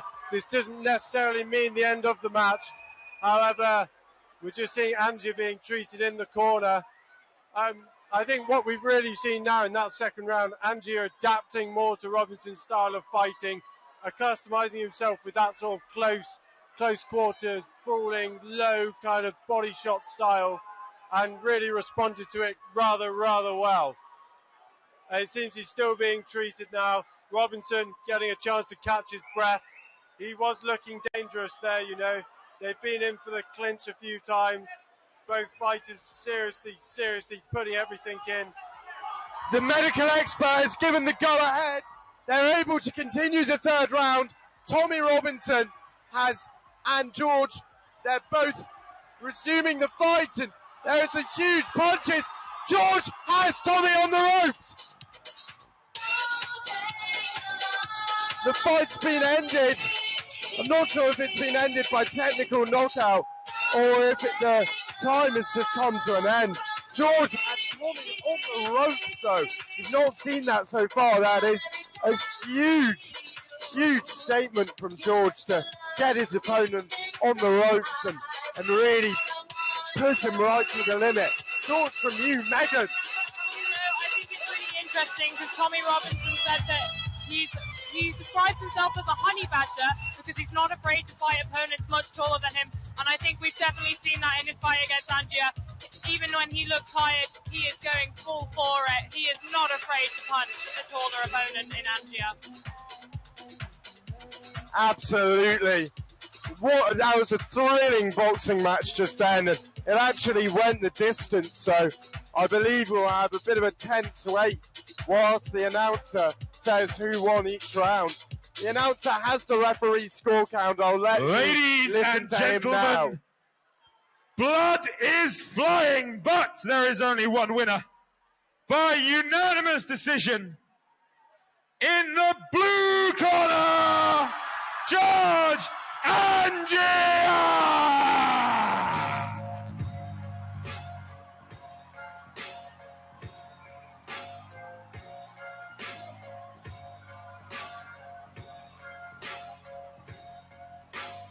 Please remain seated.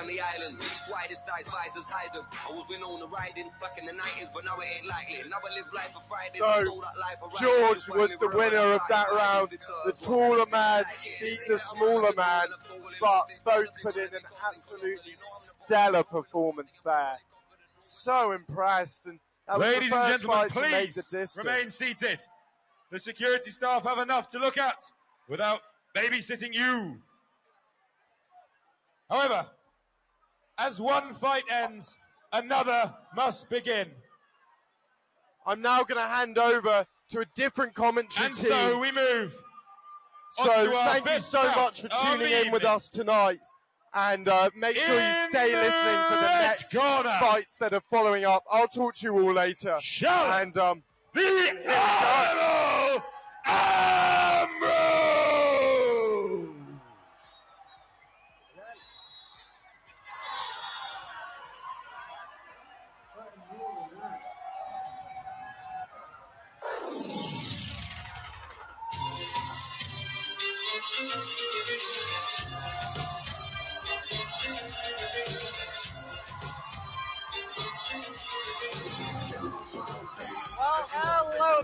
everybody. That was Ollie Bell. What a stellar job he did. And he has handed over to me. I'm Luke Power. Henry Stone has also ducked out, but we have alongside me a fantastic replacement for Henry Stone, the one and only Raheem Hussein. Megan Titterington has stayed on. How have you been enjoying the action so far, Megan? It's been really great to see people putting all their hard work to use. You know, the atmosphere in the stadium at the moment is electric, and I just can't wait to see the next couple of nights. It should be absolutely fantastic. Here comes Lizzie the Warrior Wear. She claims that she'd never even seen a boxing match before signing up for aggression sessions. Maybe 4 months of training has changed that. How will she compare to Charlotte the Animal Ambrose? Charlotte claims that she's an animal in the ring. Surprise, surprise. She was also an ice cream lady 2 summers ago. Remains to be seen whether or not that'll give her much of an advantage in this situation. Between them, these 2 fighters have raised roughly £1,000 for charity for Papyrus and Sport in Action, the 2 wonderful charities that they are supporting tonight. And I can't wait for the action. Raheem Hussein, you're on the executive committee of the Durham University Boxing Club. Ladies and gentlemen, how will the fighters be feeling just tonight? 2 fights before the interval. So, most importantly, take your seats. For this for many, Get many loud, months. get rowdy. But you know, it's always tense. You know, you're gonna go into ring and let's fight. You know, try and beat someone up. It's always difficult, but I'm sure their training's gonna pay off, and they've got confidence in their training. So hopefully they should be feeling okay. But it's this bit when it's through the ring right now, just sort of waiting in this sort of limbo period that I think they'll find the most difficult when you compare the atmosphere. I mean, you know yourself just how difficult it is here tonight. Absolutely, absolutely. Must apologise towards the end of the previous fight. We did have some technical issues, but those have been sorted. And you're getting the best action here on Palatinate TV. There's no Sky Sports in the arena tonight. There's no BBC. There's only the Palatinate TV team with exclusive commentary rights. The boxers just limbering up now. How will they compare against each other?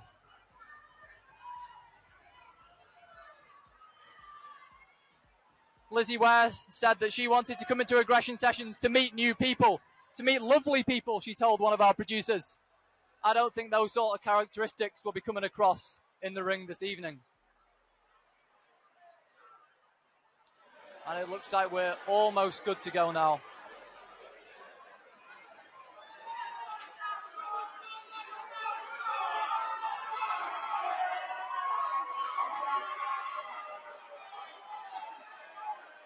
Referee just running the fighters through what they have to do.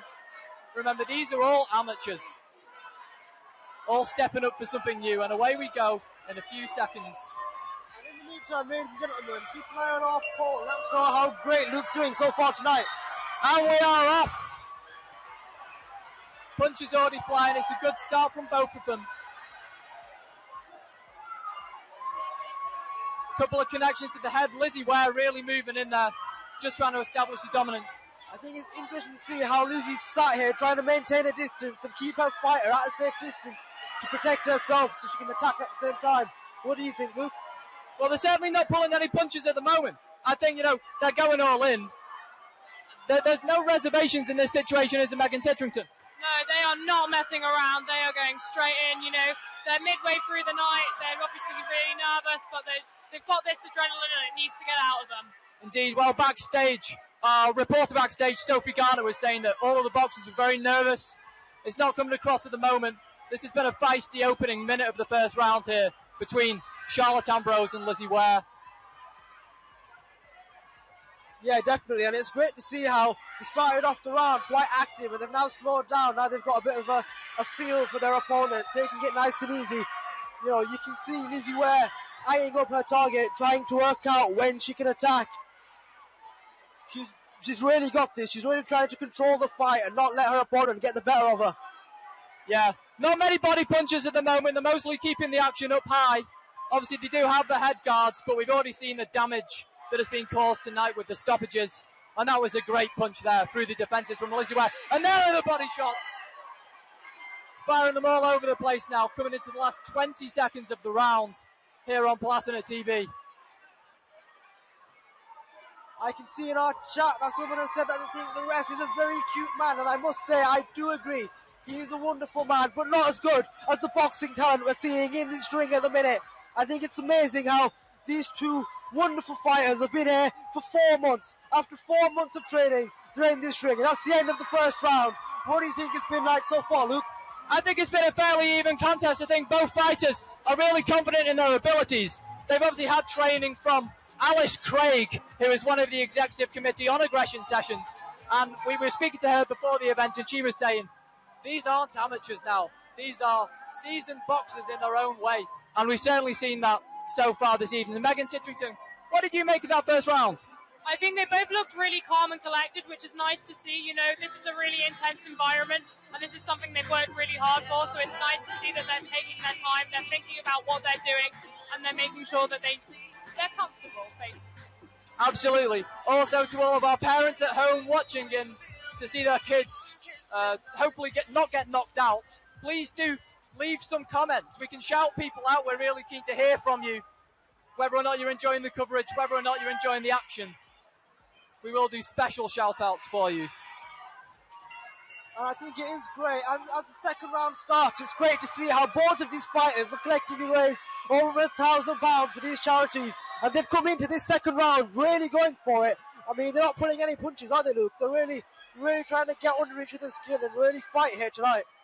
Absolutely, and we're seeing more diversity of punches now, more to the body as well. And they're really breaking through the defences. You sometimes maybe think the hands are a bit wide apart. They're really focusing on the offensive in this situation. There again, the punches from Lizzie Ware through to the head. Charlotte Ambrose trying to keep her hands up, but she's the one ducking away now. She's the one retreating towards the corner. Can Lizzie Ware smell blood? Yeah, I think, as you can just see there, you've seen Charlotte Ambrose's head snap back after that punch.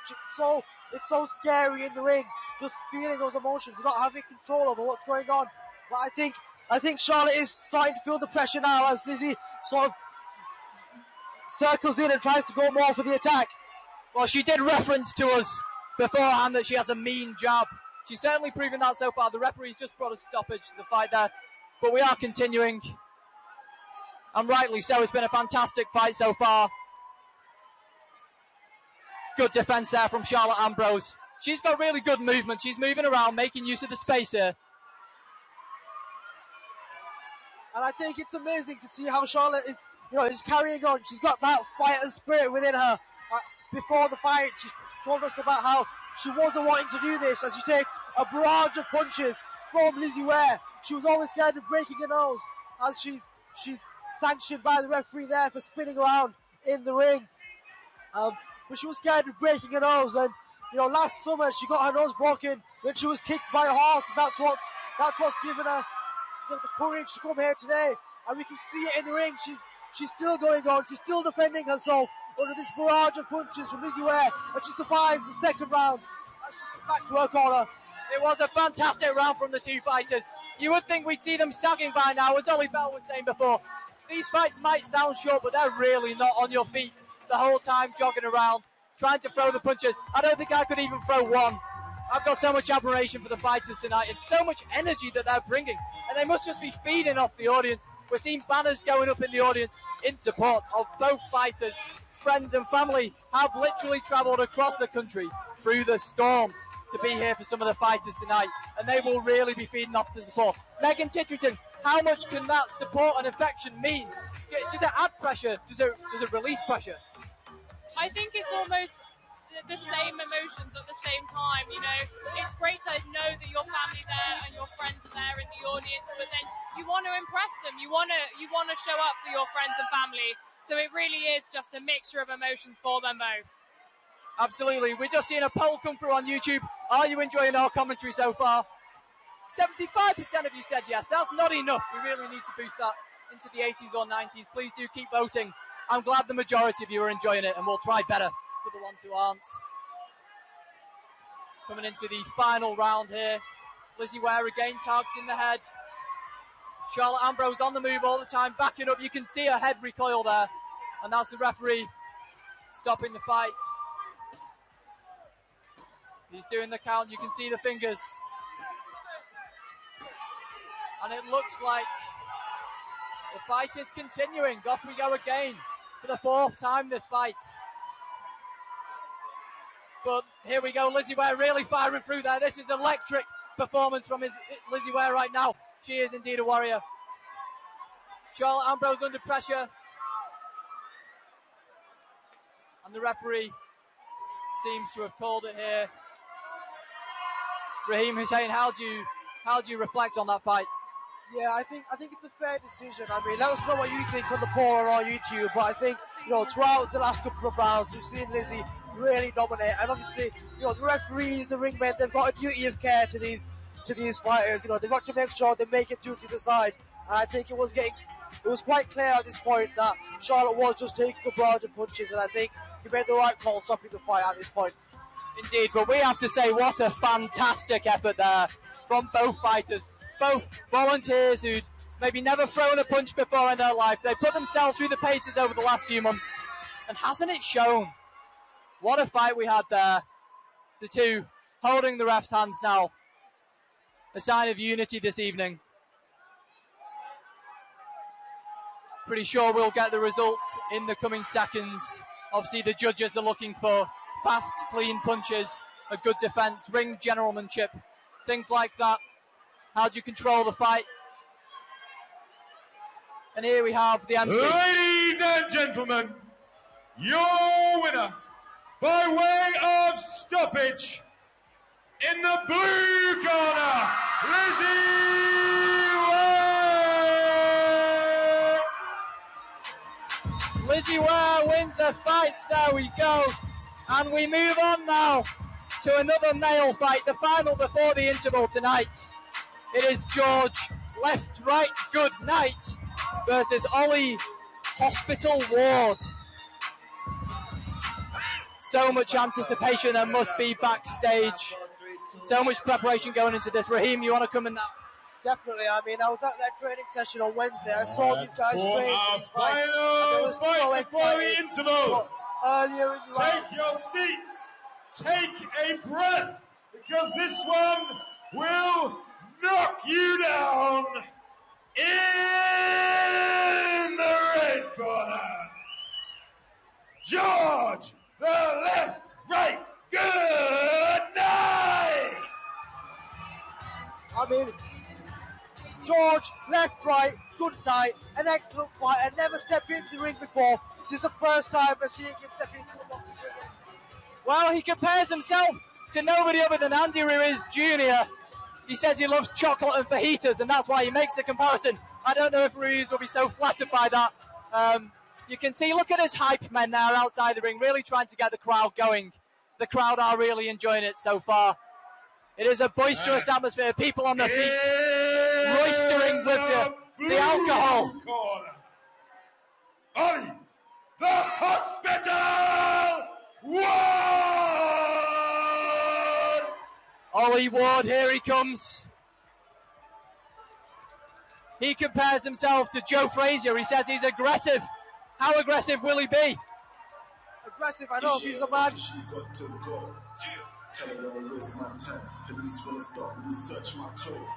Pretty cool music. Are you a fan, Megan? I am. I think they've really stepped it up. I mean, Mamma Mia is all good and all, but I love a good, strong opening song. I want to feel the aggression ready. Well, there's a personal story behind this. Ollie's very own brother did this 4 years ago. He was in the ring for aggression sessions. We're currently in the 8th iteration of the tournament. It's the biggest university charity boxing show in the whole of the United Kingdom. And can't you see why? The support among the Durham fans is stupendous. People have been paying, I mean, we've heard differing reports, somewhere between £500 and £1,000 for a table. This is a very big event, and we're seeing it run in the family. Ollie Ward is ready. Ollie Ward, a man coming into this fight, missing a front tooth due to the commitment of his training, and I think that says it all, ladies and gentlemen. I think that just shows the dedication these fighters have had for their fights here today. Please do put your predictions in the comments, as always, everybody. It'll be really interesting to hear your thoughts. I'm guessing there'll be a few partisan votes, parents, friends, family members listening in. let's hope for a fantastic fight from the boys you're supporting. This is the last fight before the interval. I imagine it'll be a shorter one than expected due to the delays at the start. But please don't go anywhere because Platinum TV still have a couple of hours left to go with this. And we could be looking at our first potential knockout here. Look, I mean, these are two excellent fighters, both heavyweights, and here we are, we see them kicking off the action, trying to feel each other out, trying to see what their opponent can do, and they're both not putting any punches. I mean, that's some excellent head work from Ollie Ward, and we can see George just trying to maintain the distance, trying to keep out of the range of Ollie's punches, and Ollie lands his first punch, and George not shook and still going in, maintaining his composure, maintaining his stance, not letting Ollie's punches get to him, and I think we're seeing excellent technical knowledge here. Don't you think, Luke? Yeah, well, the upper body, there Ollie Ward goes in with the right hook, and the referee has stopped it temporarily. Yeah, we're seeing excellent upper body movement here. I think fast. These punches are flying in thick and fast, but they're reacting well to this. Look at that, so evenly matched. George leading with the left there, so's Ollie. Both really compromising that left-hand defence. George going low there, but he's using both hands. Oh, and that's a big right hook from Ollie Ward. There we go, one to the chest there. Megan, how do these weigh up so far? You know, it's really interesting as we're going through the night and we're getting to the heavier weights. It's still good to see that they are still light on their feet as anything, even though they are of a heavier weight. They're really, really coming in there. They're looking at their opponent, they're getting the situation. Oh, and that's a brilliant fight! A great hit to the head there from George Knight. Ollie Ward looked a bit stunned. You can just see his face reddening slightly. I don't think it's blood. And I think it was amazing to see up until that point. Ollie had been dominating this round, but that one punch has changed the way this round has gone. And I guess the question now is Ollie Ward going to make it to the end of this round as the referee puts a temporary stoppage on this to check on Ollie Ward to make sure he's all right. And the boys are at it again. Ollie Ward coming in with a strong jab, trying to maintain his distance. It seems like he's just trying to make it through to the end of this round now. And they both do. Yeah, well, please keep the votes coming in. I can't see the results at the moment, but it could be really mixed. As Raheem was alluding to there, so much can change in a matter of a few seconds. Such big right hooks from both fighters. And we have the results in, and it's so evenly matched. After 11 votes, we have the Animal. The Animal is with how many? 54%. And the Warrior with 54. Oh no, am I reading the wrong thing there? Maybe I am, I'm not sure. But we have some shout-outs. We have Raheem has been shouted out by Ryan Hussein. I'm guessing he's a family member, Raheem. I imagine so. I imagine that's my younger brother at home today, watching us all the way from Bradford, England. And we've also got a shout-out for Decho here from NB. So whoever you are, Decho, I hope you're having an excellent night and you're enjoying PalTV's coverage of this excellent event as the second round looks to get underway here today. Yeah, well, please do comment in the chat who you think has the upper hand in this fight. Sorry that we thought the poll was on this fight. Both fighters just edging in at the moment. Oh, and there we go. See, the left hands are still down. George being able to land. Oh, he didn't manage to land that punch there, though. A good one there to the head from Ollie Ward. He's breaking through the defences. I think we're seeing maybe the fatigue creeping in at the moment as the fighters start to prioritise the offensive, but maybe just a little bit deprioritising the defensive too much. I'm not so sure. Raheem, what do you make of it? Yeah, I mean, these boys aren't, they've had enough of waiting. They're going straight into it. I think, you know, from George's side, he's tasted blood. He's seen how Ollie can be shook. And Ollie, you know, he might be trying to survive here. This might be his defence. They always say defence is the best defence. And you can see him there, ducking below. The crowd here tonight is clearly behind Ollie Ward. We can see him. We can hear the audience shouting his name, just going for it. And the atmosphere here tonight is electric, isn't it, Luke? It absolutely is. Crowd on their feet. They're waving their hands. They're jeering and shouting into the ring. But I don't think it's getting to the fighters' heads here. They're both focused on their game, and that game is all out. Throw everything into it. Lunges there from Ollie Ward. A brief stop there, but we're back underway for the final 40. I might have just seen that we're having a couple of technical difficulties. I'm not entirely sure. However, oh no, it seems that we are good. Thank you for your patience. Oh, and that's a fantastic left hook there from George. Left, right, Knight. Ollie Ward, there's a little attempted uppercut. Still landing punches there. It's great to see this time. Ollie's realised how these shots feel, and he's realised how it goes, and he's not reacting. He's still going. He's making it work. He's carrying on. We're not seeing the slowdown that we saw in the first round. He's carrying on. He's continuing to pile the pressure onto George, but I think George might have it here, putting the pressure on. But as we finish the second round, Ollie's on top, I'd say, at the end of that round, Luke. What do you and Megan think? I do agree in this situation, Megan. Any thought? I thought Ward looked like he was tiring a bit. George definitely had the upper hand there, I think. Well, all still to play for, all still to fight for. As the ring boy and ring girl just cajole the supporters, really trying to whip them up into a state of frenzy. I see some backs turned in the audience, people conversing. Now, how on earth can they take their eyes off the ring? I don't know, because I wouldn't want to miss a second of this.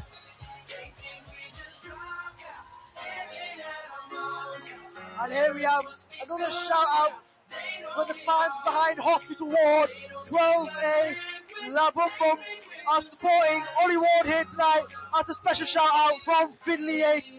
We can see the crowd is really behind him, and they're not letting George Knight's punches get to him. And here we go for the third round of this spectacular fight here tonight.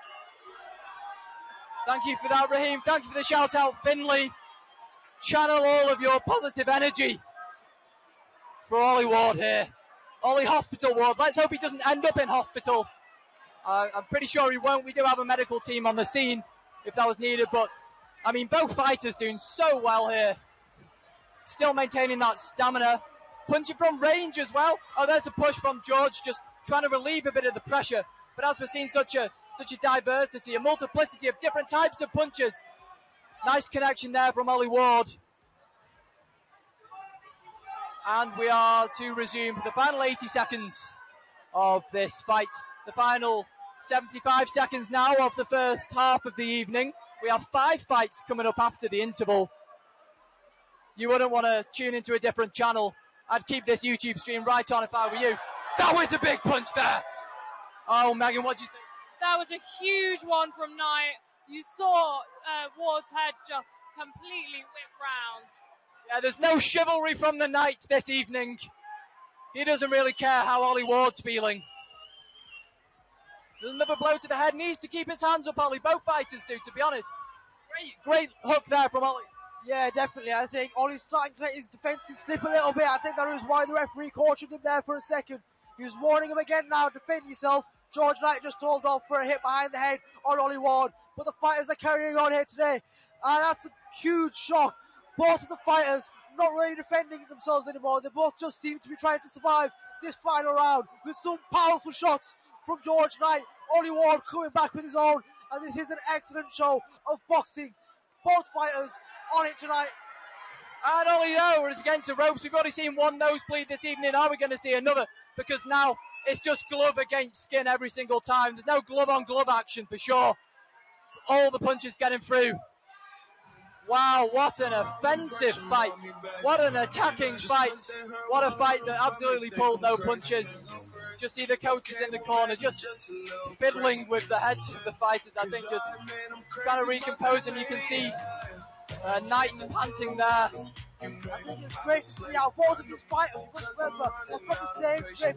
These fighters have been training together for the last 4 months before getting into the ring, and I think it's great to see after a round of trying to beat the start of each other, the two fighters run up to each other and embrace. And I think that just shows the spirit of the sport. You can have 3 rounds, they're absolutely going for it, and then come together and embrace like that. I think it just shows the incredible level of showmanship here tonight, and I think they're going to announce the results here now. Yeah, just awaiting the results. Ladies and gentlemen, the judges score our last fight unanimously in favour of the red corner. It is George Knight. And it seems like Ward has won the fight. which is the crowd do not enjoy this. They're not a fan. They think he's been robbed. And I mean, it did seem to us like Ollie Ward was struggling throughout the fight, but the referee seems to have chosen to give him the win, and that's incredible. I mean, it just shows the judges, all their experience. They've judged that Ollie Ward put in an incredible fight and really deserves to win. I think so. Well, that does take us to the interval. I think you're entitled to go and grab yourself a coffee, but I absolutely would not turn off YouTube because we still have so long to go and so many more people to be on the mic. You might be waiting at some point for Laura Mirianu to come on the mic. Well, she'll be on after the interval. There we can just see the replays of the fight. Fantastic work from both of the fighters. Ladies and gentlemen, for our interval entertainment, please welcome DU Troop! That's right, we are going to have some halftime entertainment. Can we just say credit to Sonny, the MC tonight, because he comes across so professional. His voice, I don't know how he gets it to growl so much. We'll have to speak a bit louder now because the music is flaring up.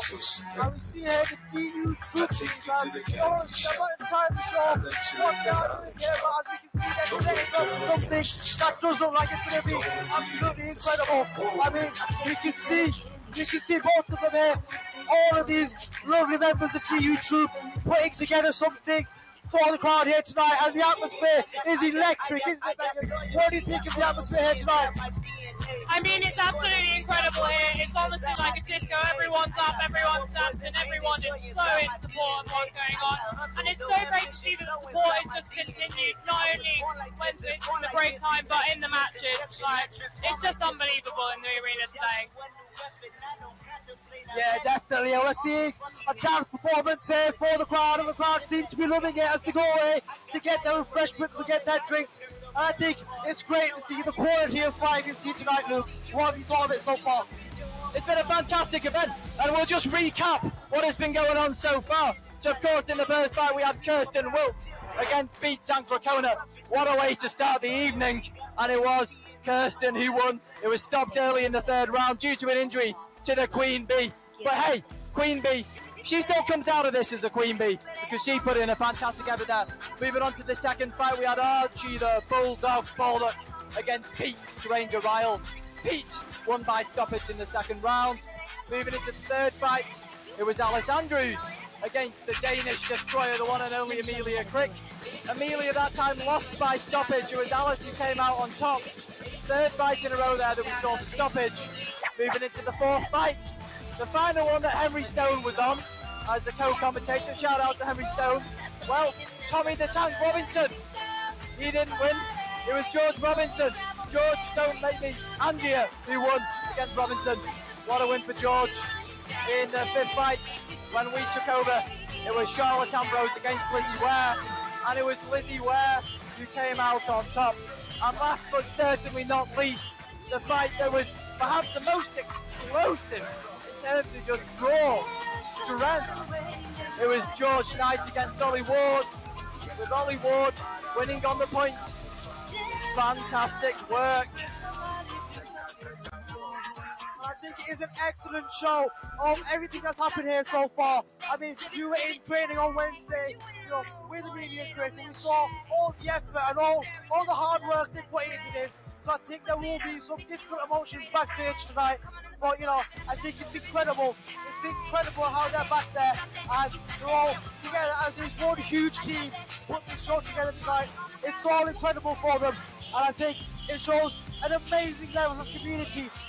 How you can step into a ring, have a fight, and then step off and be friends again and support each other. And I think that's just an amazing show of community, and that's what the sport's about. That's what boxing is about. It brings people together, and it shows the amazing communities and the amazing spirits that you can pull out deep inside people. And I think that's absolutely incredible.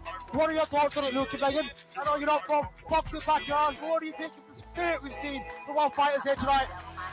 I mean, the spirit has been unbelievable. Like you said, they've only had 4 months of training. They have put in all the hours. and they have been training for weeks and weeks on end. And it must be something that's not only so physically tough, but mentally tough. You know, it's not easy getting in front of a crowd of 1,000 people, and the support that they have shown to each other throughout the whole time, regardless of whether they've won or lost, it's been fantastic to see. And it's really emotional and just a reminder of how amazing sports can be. Yeah, well, alongside completing quite difficult degrees at university, a lot of these fighters are in the final year. They've been training, they've been getting up early each day. They have been putting in the hard hours in Paul's gym. Paul Lysort, who we should say, is a fantastic guy. He runs a gym and they really work on the mental health side as well there. And they've also had training from Alice Craig, and this has been a process. There's been about 4 months in the making, all leading up to this night. All of the adrenaline, everything channeled through into the 6 minutes or less that they have in the ring. So much effort, so much energy, so much preparation. Raheem, what do you want to say? Yeah, I think it's incredible to see the training that's gone into this fight. Paul goes to his gym in Belmont. These fighters, it's not somewhere they can walk. They've had to take that effort. They get up extra early every morning and get there. Now, it's been an incredible training program put together for them, and I think it's just absolutely incredible how things have been going here tonight, guys. Absolutely. Well, just to bring you up, just in case you are joining the stream, thank you so much, and thank you for the water there from one of our producers. I mean, what a night we've seen, and what a fantastic audience here on Palatinate TV. I don't know what the current viewership is, but we hit over 150 at one point tonight. Thank you, that is incredible. We really value your support. Please do learn about the charities that they're supporting tonight. Sport in Action just appearing on the stream there. They help people in Zambia, young people especially, to help use sport as a way to improve their social, mental and physical situation. And then Papyrus, as we can see on the screen there, they are for the prevention of young suicide. Based in the UK, they have a hotline called Hopeline, where you can ring if you're worried about somebody who you think is having suicidal thoughts, or if you are having suicidal thoughts yourself. There is help out there. Please use Papyrus. Looking back at Sport in Action, it reminds me of a very similar scheme called Boxing is Love that we did a feature on last year at Palatinate, where they were actually based in Liberia and looking to expand into South America. And they would use boxing gyms, and they'd just turn up, and for free, the children could come in and they could fight, they could learn, they could make friends, and it was a great community for them. Yeah, I think we'll talk a bit more about that after this special feature from PalTV, where we went behind the scenes and saw these excellent fighters train earlier in the week. And I think our technical team is going to switch you over to that coverage now, just to show you how much effort these fighters have put into their training.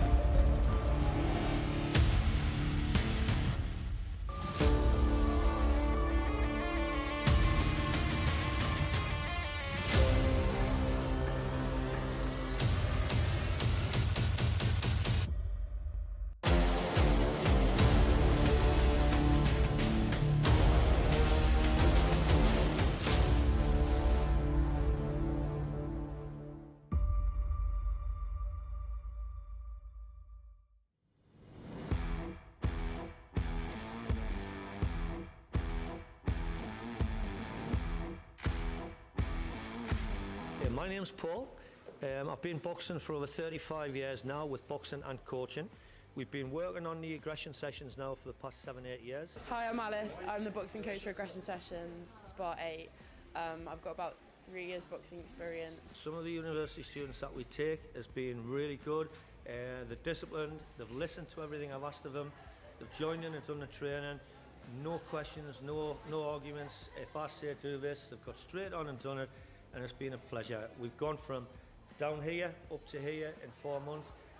Even during Christmas, when I told them to go home, be careful what to drink, be careful what to eat, have a nice healthy diet, make sure they're doing the road work, the swimming, biking, on top of your boxing, and they've took on board everything I've asked, so it's been a pleasure to train them. Basically, from my experience last year, I kind of wanted to give back, so I'd been to a lot of training last year, and James, the president, trained me when we couldn't do like group sessions because of COVID, and I just really enjoyed the experience. It made me a much more confident boxer, and I just really wanted to give back and like give my own skills to like people who hadn't done boxing before.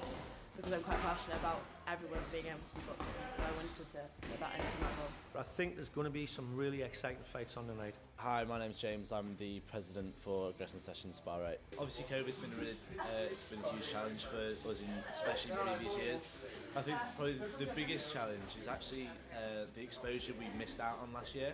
So a lot of people, a lot of freshers, a lot of second years have never heard of us. So sort of getting our name back out there has been probably the biggest challenge. It's something that people can push themselves outside their comfort zone. Not everyone's tried boxing or done boxing, and for you to throw yourself into the deep end, everyone starts from scratch, so no boxing experience already. Throw yourself in the deep end and then potentially in a month's time to fight in front of 1,000 people. I think it's great. It's a great challenge for people. Also, we're raising a huge amount of money for really important charities, so I think that's probably the main pull. What you're doing to for your part in the world, I guess. This is Jeremy Vine. I'm in Durham. I was a student here. I tried to set up a radio station, but I couldn't do it. Now they don't just have radio, they have TV. They have Platinum TV, and you're right.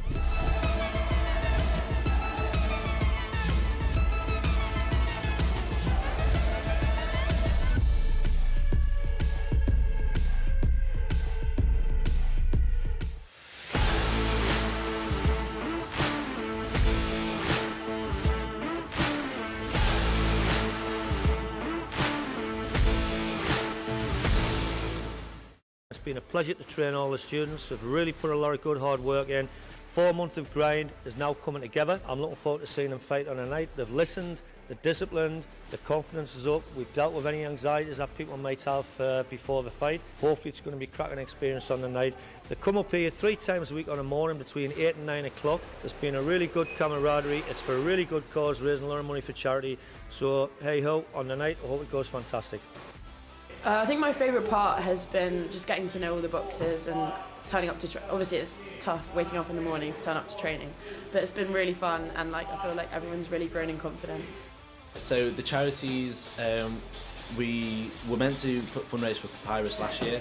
Obviously the event didn't go ahead, so we thought it would be sort of best to do Papyrus again, just so that we can sort of fulfil our promise of last year, and we feel like we're going to reach that goal. The other charity, Sport in Action, which is a Team Durham charity, which is a Zambian-based charity run by Team Durham. So we really wanted to sort of get involved, not just charities in England. We wanted to sort of...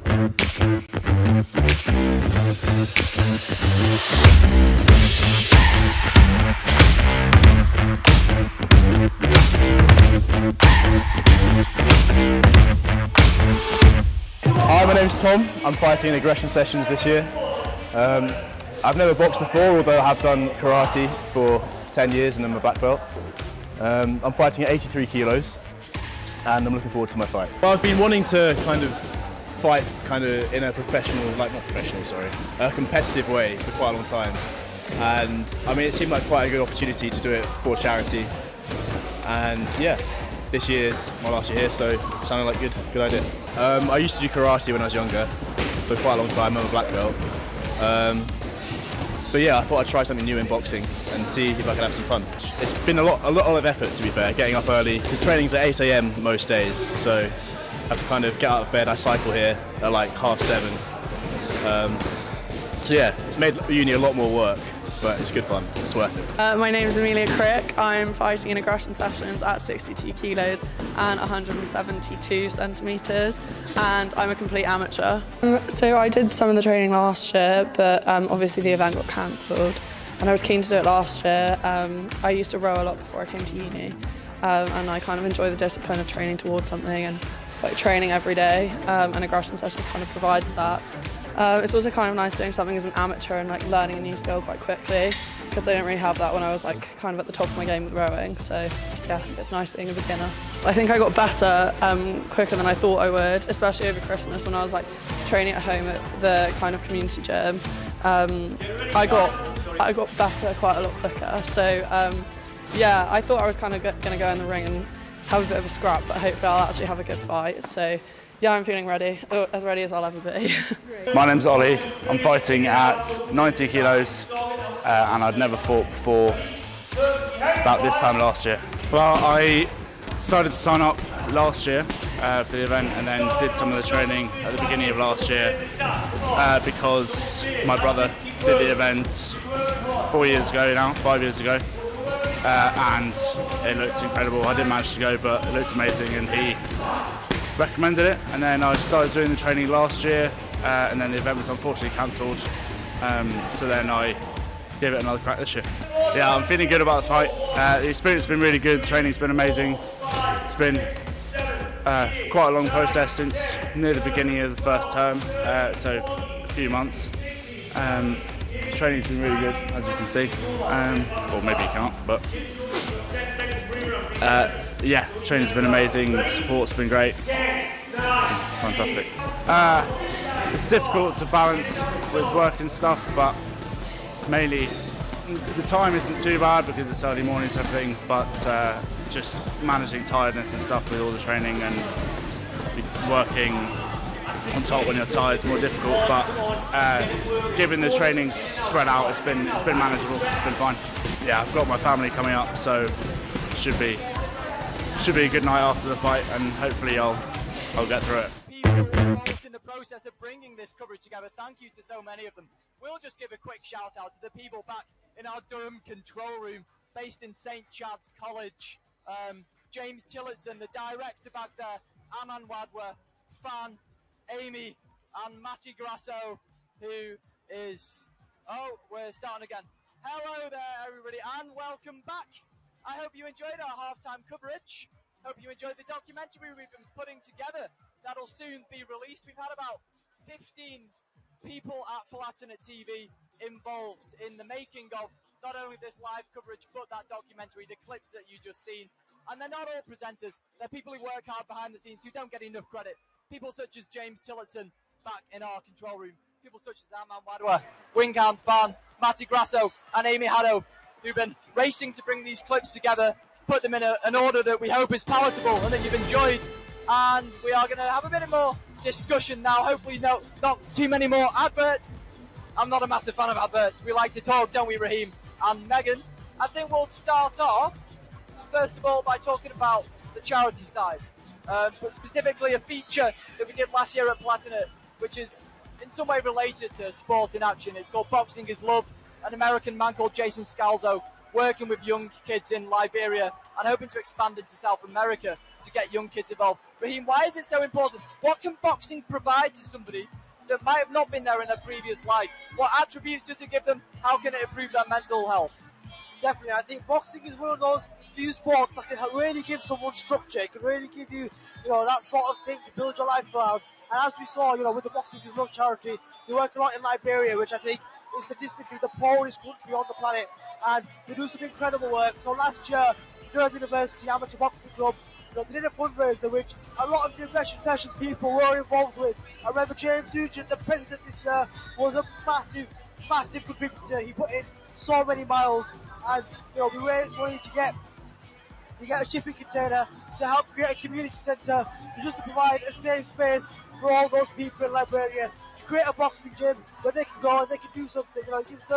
Gives them something to do, and hopefully it can help pull them out of the situations that they're in. And I think Papyrus and Sport in Action are two incredible charities that Aggression Sessions are supporting here today. And as someone who took part in the Boxing is Love fundraising last year, I know how hard it is to really dig deep, because ultimately you feel a responsibility. You feel like you've put in all this work to help change people's lives. That's what these men and women are doing today. They're putting their lives on the line to help save people. They're trying to help save people's lives, trying to stop suicide through Papyrus, and they're trying to help use sport as a mechanism to really make people's lives better, to really improve things. I think that would be incredible. Well, as Raheem said, lives on the line. This is serious. They're taking health and safety very seriously this evening. They have a medical team on the venue, paramedics. We're abiding fully by the regulations of the ABA. We don't want anybody to get injured tonight. They're doing this in the name of love, in the name of charity. And Raheem, again, he mentioned people like James Nugent, volunteers who have worked so hard, indefatigably, to bring this event together. People who won't get enough credit, people who won't have an Instagram post made about them. we've received our fair share of midnight messages from people like James Nugent, not in a suggestive sense or anything like that. He's just had so many people to message, so many different factors to draw together to create an event like this, entirely run by students. There are a few adults in the house, I must say, but most of them are very young people with plenty, perhaps, things that reward them more potentially to do. You know, people like James have been putting in such an effort, and the credit they get is minimal, so we really want to thank them for everything they are doing and for allowing us to be here. And just building on that support that the fighters have had here, and the support that Aggression Sessions has from the wider community. Paul Lancer put in an incredible shift at his gym, working to help the local community with projects that are quite close to Aggression Sessions, quite close to the kind of thing that the Pirates are trying to help stop. I think Paul does an incredible job of trying to help him improve mental health provisions here. I think we're seeing that here tonight with all these boxers putting in their effort to see what difference they can make to these causes. In particular, we have Pete Ryle, who you saw fight earlier. For fundraising, he completed 5,224 push-ups in a day, which I can barely do 10, but it was all in the name of charity. It was the number of people who committed suicide in 2020, and I think the past few years have been so draining on a lot of people's mental health that it's so important that Aggression Sessions have chosen this huge platform that they have to make sure that we're raising money for such a worthy cause. Yeah, well, it was at a party recently that I was forced to do 50 push-ups as a forfeit, and I can tell you it nearly took me the entire day. So to do 5,000, I don't quite know how Pete got through that. What a wonderful effort, so much fortitude from these people getting involved. We have so many great fights coming up later this evening, and I'll just give you a brief rundown in case you're supporting any of them. Next up after the interval, which we expect to last a little while longer but not too long, you will have some boxing action soon, I do promise. We have Angus Lorimer against Ben Rochford. Then we have Michelle Grace against Maddie Barb. Then we have Basil Stevens against Aaron Morris. Then, unfortunately, Abby Lynch against Noreen Nearton has been cancelled. We're not entirely sure why. We do apologise to anybody who wasn't aware of that. I was hoping to see either of them in action. I'm under the impression there's nothing serious going on or anything like that, but that they won't be partaking in a fight. Then, moving on, we have Emma Morgan and Lexi Milliken. And last but not least, two big boys, I think is a fair way to describe them. George Means and William Galunik, hailing from France, who, I mean, Megan, you have some sort of friendship with Will. You're the JCR president of St Mary's College, as was alluded to before by Ollie Bell. How do you know Will?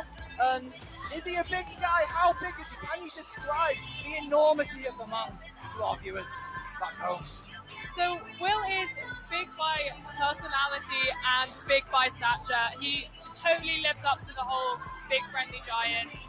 I've never met someone who's such a positive ray of sunshine. It's going to be really interesting seeing him in a bloody and gruesome fight.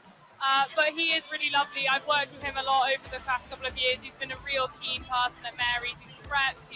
He's really helped out. He's keen to do whatever. And I think that shows in the way that he's put himself forward for Aggression Sessions. You know, he's a really lovely guy, and he's just so willing to really challenge himself in the name of other people.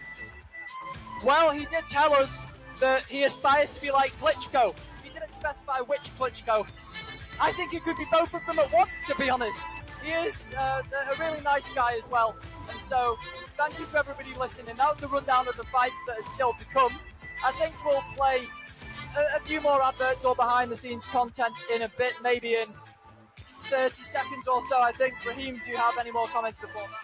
Yeah, definitely. I think, as Megan was saying, we can see just the character of these fighters here tonight. They're all incredible people, putting so much on the line and sacrificing so much to do this for us here today. And I think it's amazing to see, these fighters.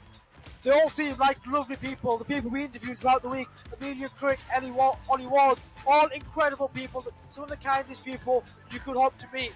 And they're stepping into this ring tonight to do something quite violent, quite aggressive. For Aggression Sessions, they're doing something quite aggressive, all in the name of charity, all to try and save lives and help people where they can. We might be on an advert at the moment. I think we're ready to roll, so do enjoy them, people. We'll be back with you shortly, don't go anywhere.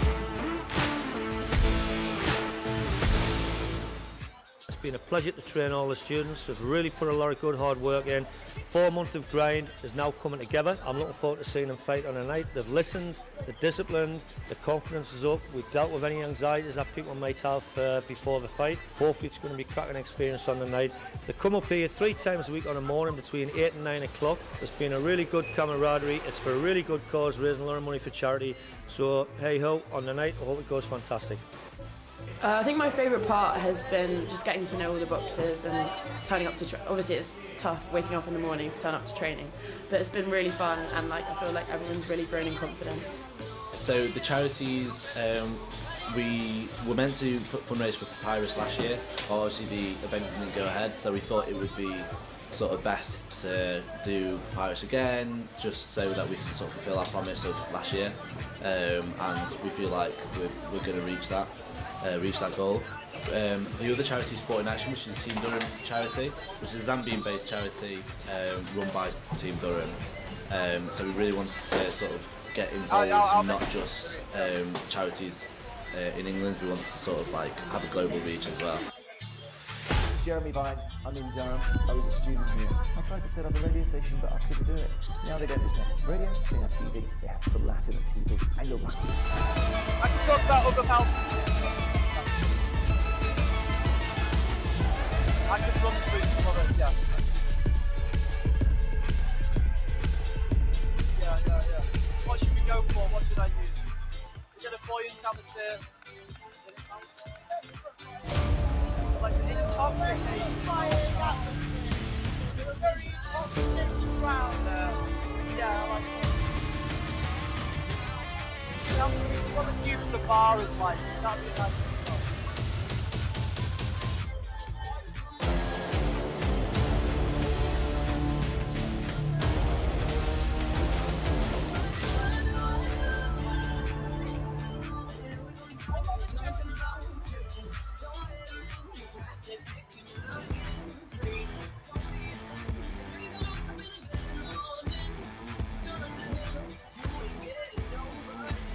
My name's Paul. I've been boxing for over 35 years now with boxing and coaching. We've been working on the aggression sessions now for the past 7-8 years. Hi, I'm Alice. I'm the boxing coach for Aggression Sessions, Spar 8. I've got about 3 years boxing experience. Some of the university students that we take has been really good. They're disciplined, they've listened to everything I've asked of them, they've joined in, they've done the training, no questions, no arguments. If I say do this, they've got straight on and done it, and it's been a pleasure. We've gone from down here up to here in 4 months. Even during Christmas when it's time to go home, be careful what to drink, be careful what to eat, have a nice healthy diet, make sure they're doing the road work, the swimming, biking, on top of the boxing, and they've took on board everything I've asked, so it's been a pleasure to train them. Basically, from my experience last year, I kind of wanted to give back. So I'd been to a lot of training last year, and James, the president, trained me when we couldn't do like group sessions because of COVID.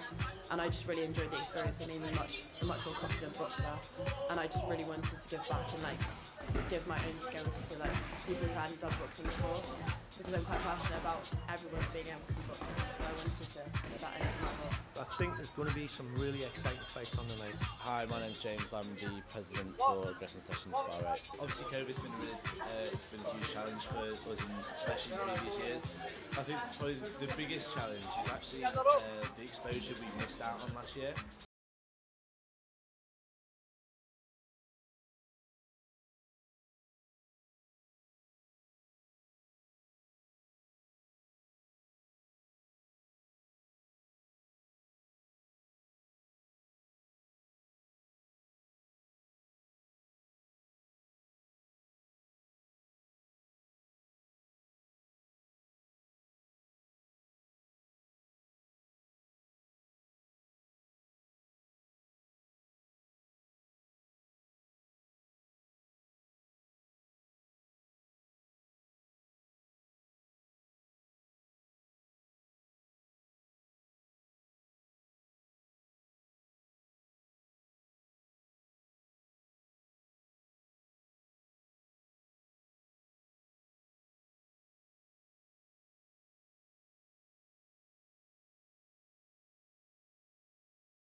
being on the commentary?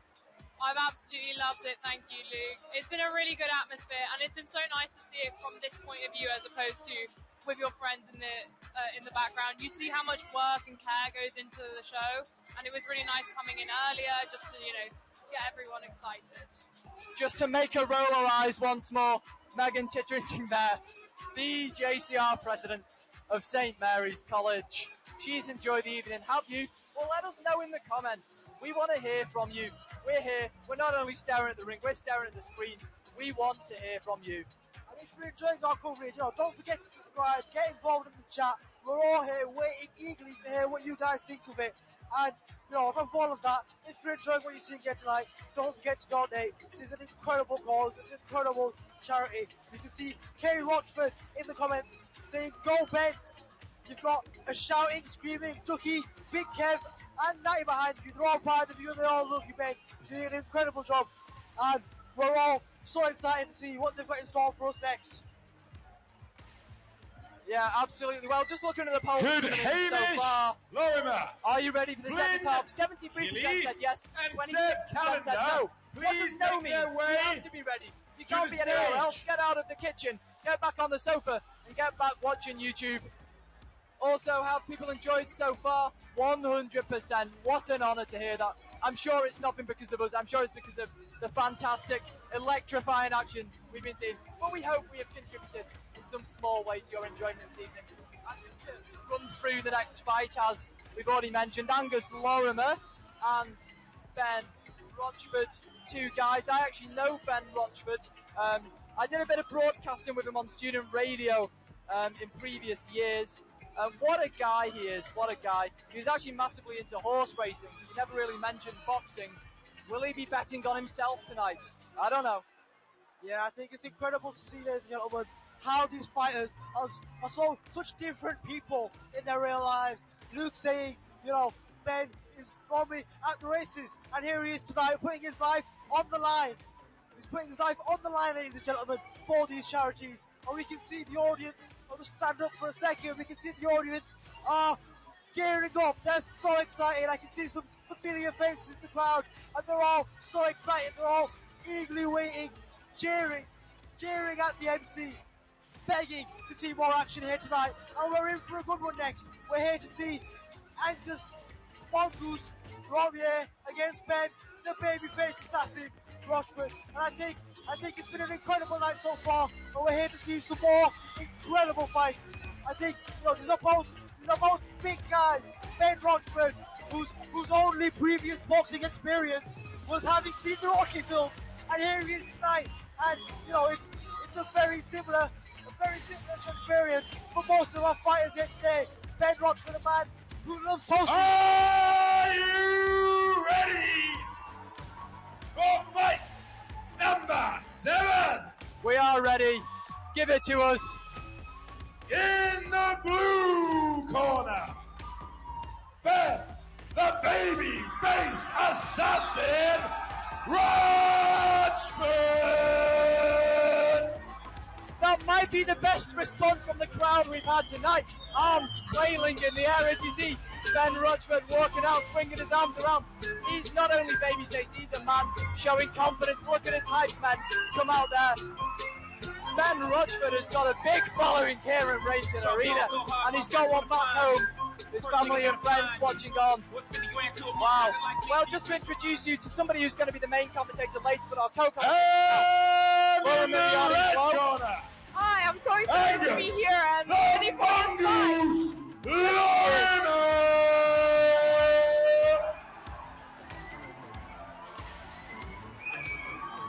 And here we see Angus coming onto the stage.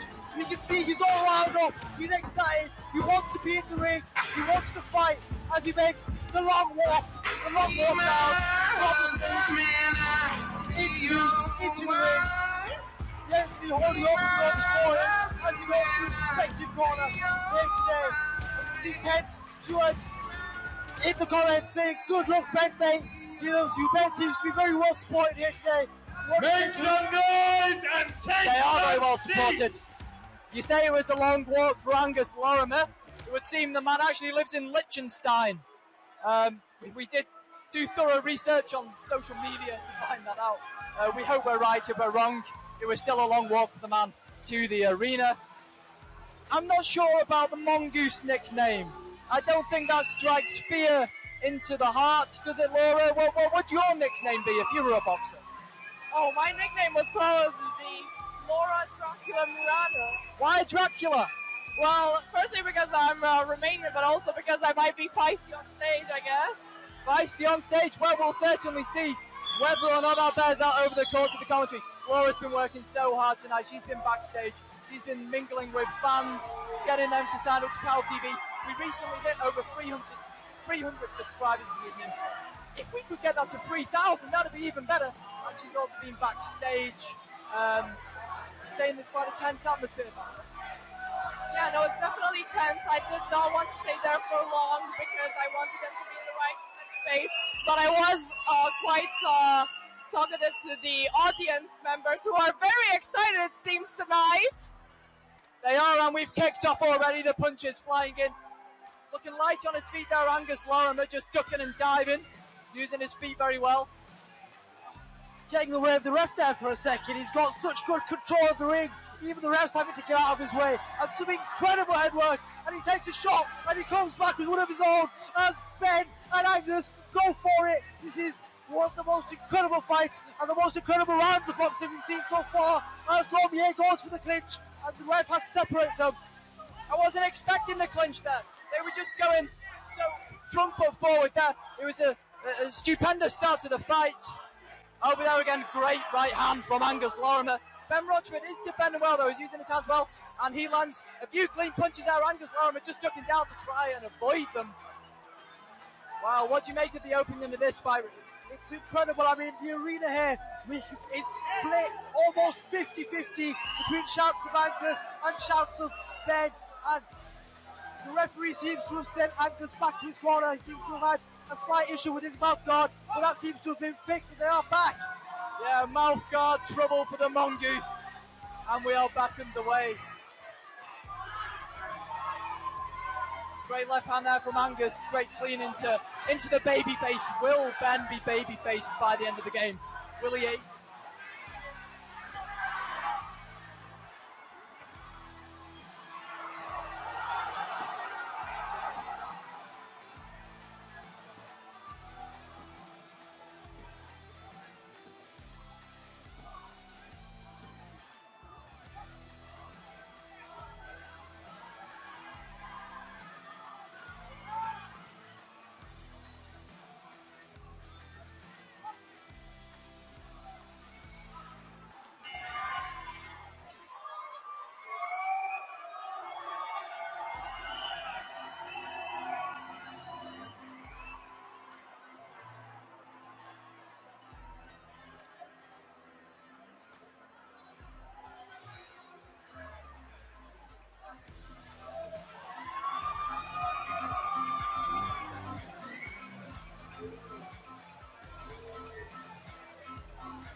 Slowest start to this round, but no, the punch is coming in now. We are being told you can't hear us. Maybe they're wrong back in the control room, maybe you can. As Angus Lorimer goes low. Oh, Angus Lorimer hit the deck slightly there. Referee waves his hands. He needs to try and just maybe calm down a bit here. Both fighters, they're not prioritising the defence at all. And now it's a whoa. Angus Lorimer really getting back into the fight there. This is electric. Rochford stumbles. Rochford's back on his feet. Referee seen enough there. And that is it. That is the end of the fight. The referee has stopped it. and I'm not entirely sure in whose favour, but it seems to be going round to all the corners, letting everyone know, so I'm sure we'll be made aware very shortly, but confusion on the face of Angus Warmier. He's not sure what's going on here, and I'm not too sure myself. Luke, have you got any idea? I wish I could say for our viewers at home, safety has to come first, doesn't it? Safety has to come first, especially with these amateurs. They're not used to being punched in the head, but I was really enjoying that fight. It would have been nice to see it go on a bit longer, but they were fearless. They did not want to stop the fight in the slightest. Laura Miriani, do you have any predictions? Did it go to the Mongoose? Did it go to the baby-faced assassin? I don't really want to pick a side, so I'm just going to say that, yeah, because it's the only licensed event in Durham for such boxing events, I think that this is safety comes first, as you said, Luke. So, yeah. What do you think? I'm going to be as sensible as you guys. I'm not putting my money on anybody here. Here comes the MC, Sonny. Ladies and gentlemen, your winner by way of stoppage in the red corner, Angus Llewellyn-Smith. The fighters embrace. Ben Rochford looks disappointed there, just going over to his coach. But what a fighter and what a guy. Absolutely no shame there for Ben Rochford, who gave everything, his heart, his soul. He certainly gave his fists. Angus felt some damage there, but he is a good winner. Either of them would have been worthy winners, really. Definitely, I mean, that was an incredible show of boxing sportsmanship there. I know the baby-faced assassin was a very popular man in our comments, and you know, he's done an incredible job. After 4 months of training, both of those fighters put in an incredible shape, and they both deserve to be so proud of everything they've done here tonight. And for our 8th fight of the evening, in the blue corner, Maddie the Menace Bobby.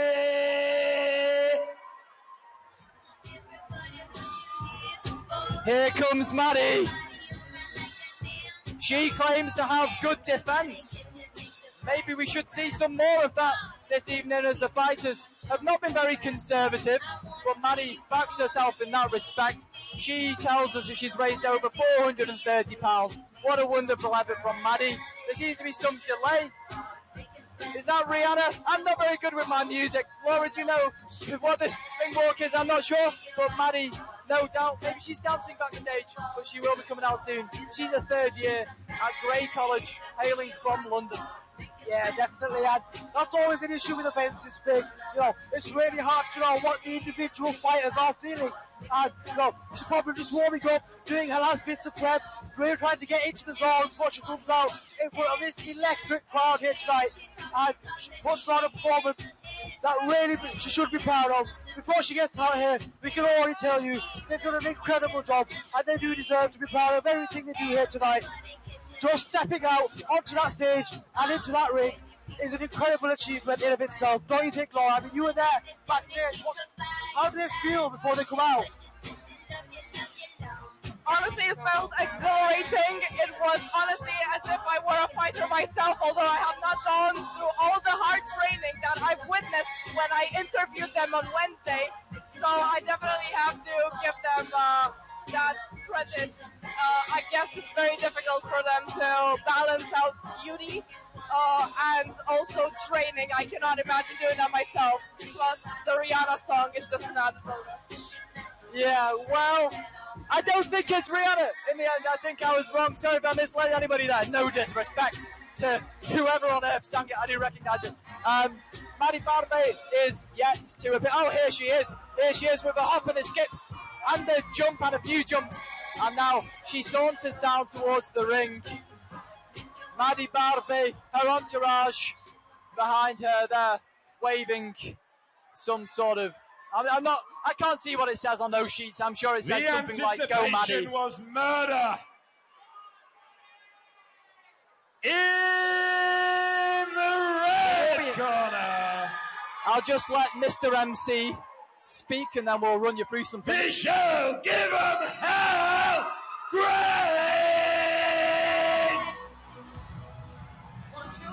Arms in the air. Here comes Michelle Grace. Wow. Wow. We'll be having a QR code pop up on the screen shortly. That will help you to subscribe to PalTV, get involved with our social media. We'd really appreciate it so that we can bring you events like this in the future. I'm sure we'll want to be back next year. Hopefully they'll want us back. Just to introduce Michelle, well, apparently her dad has been calling her Maggie from the movie $1 Million Baby. That's a boxing film where an amateur trains to become a professional. Is she professional? I mean, after 4 months of training, I'm sure she'll have very much developed. She said she can't wait. She's craving the challenge of pushing herself to the limits physically and mentally. And she wants to meet a new version of herself. This is a charity event. If you have the funds and you wish to be charitable, please head to the Aggression Sessions Instagram and give what you can, and we will give you what we can in the ring.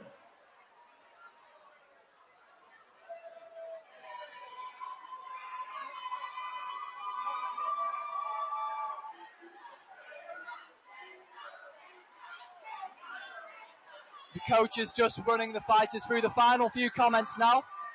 Some readjustments of the head guard going on.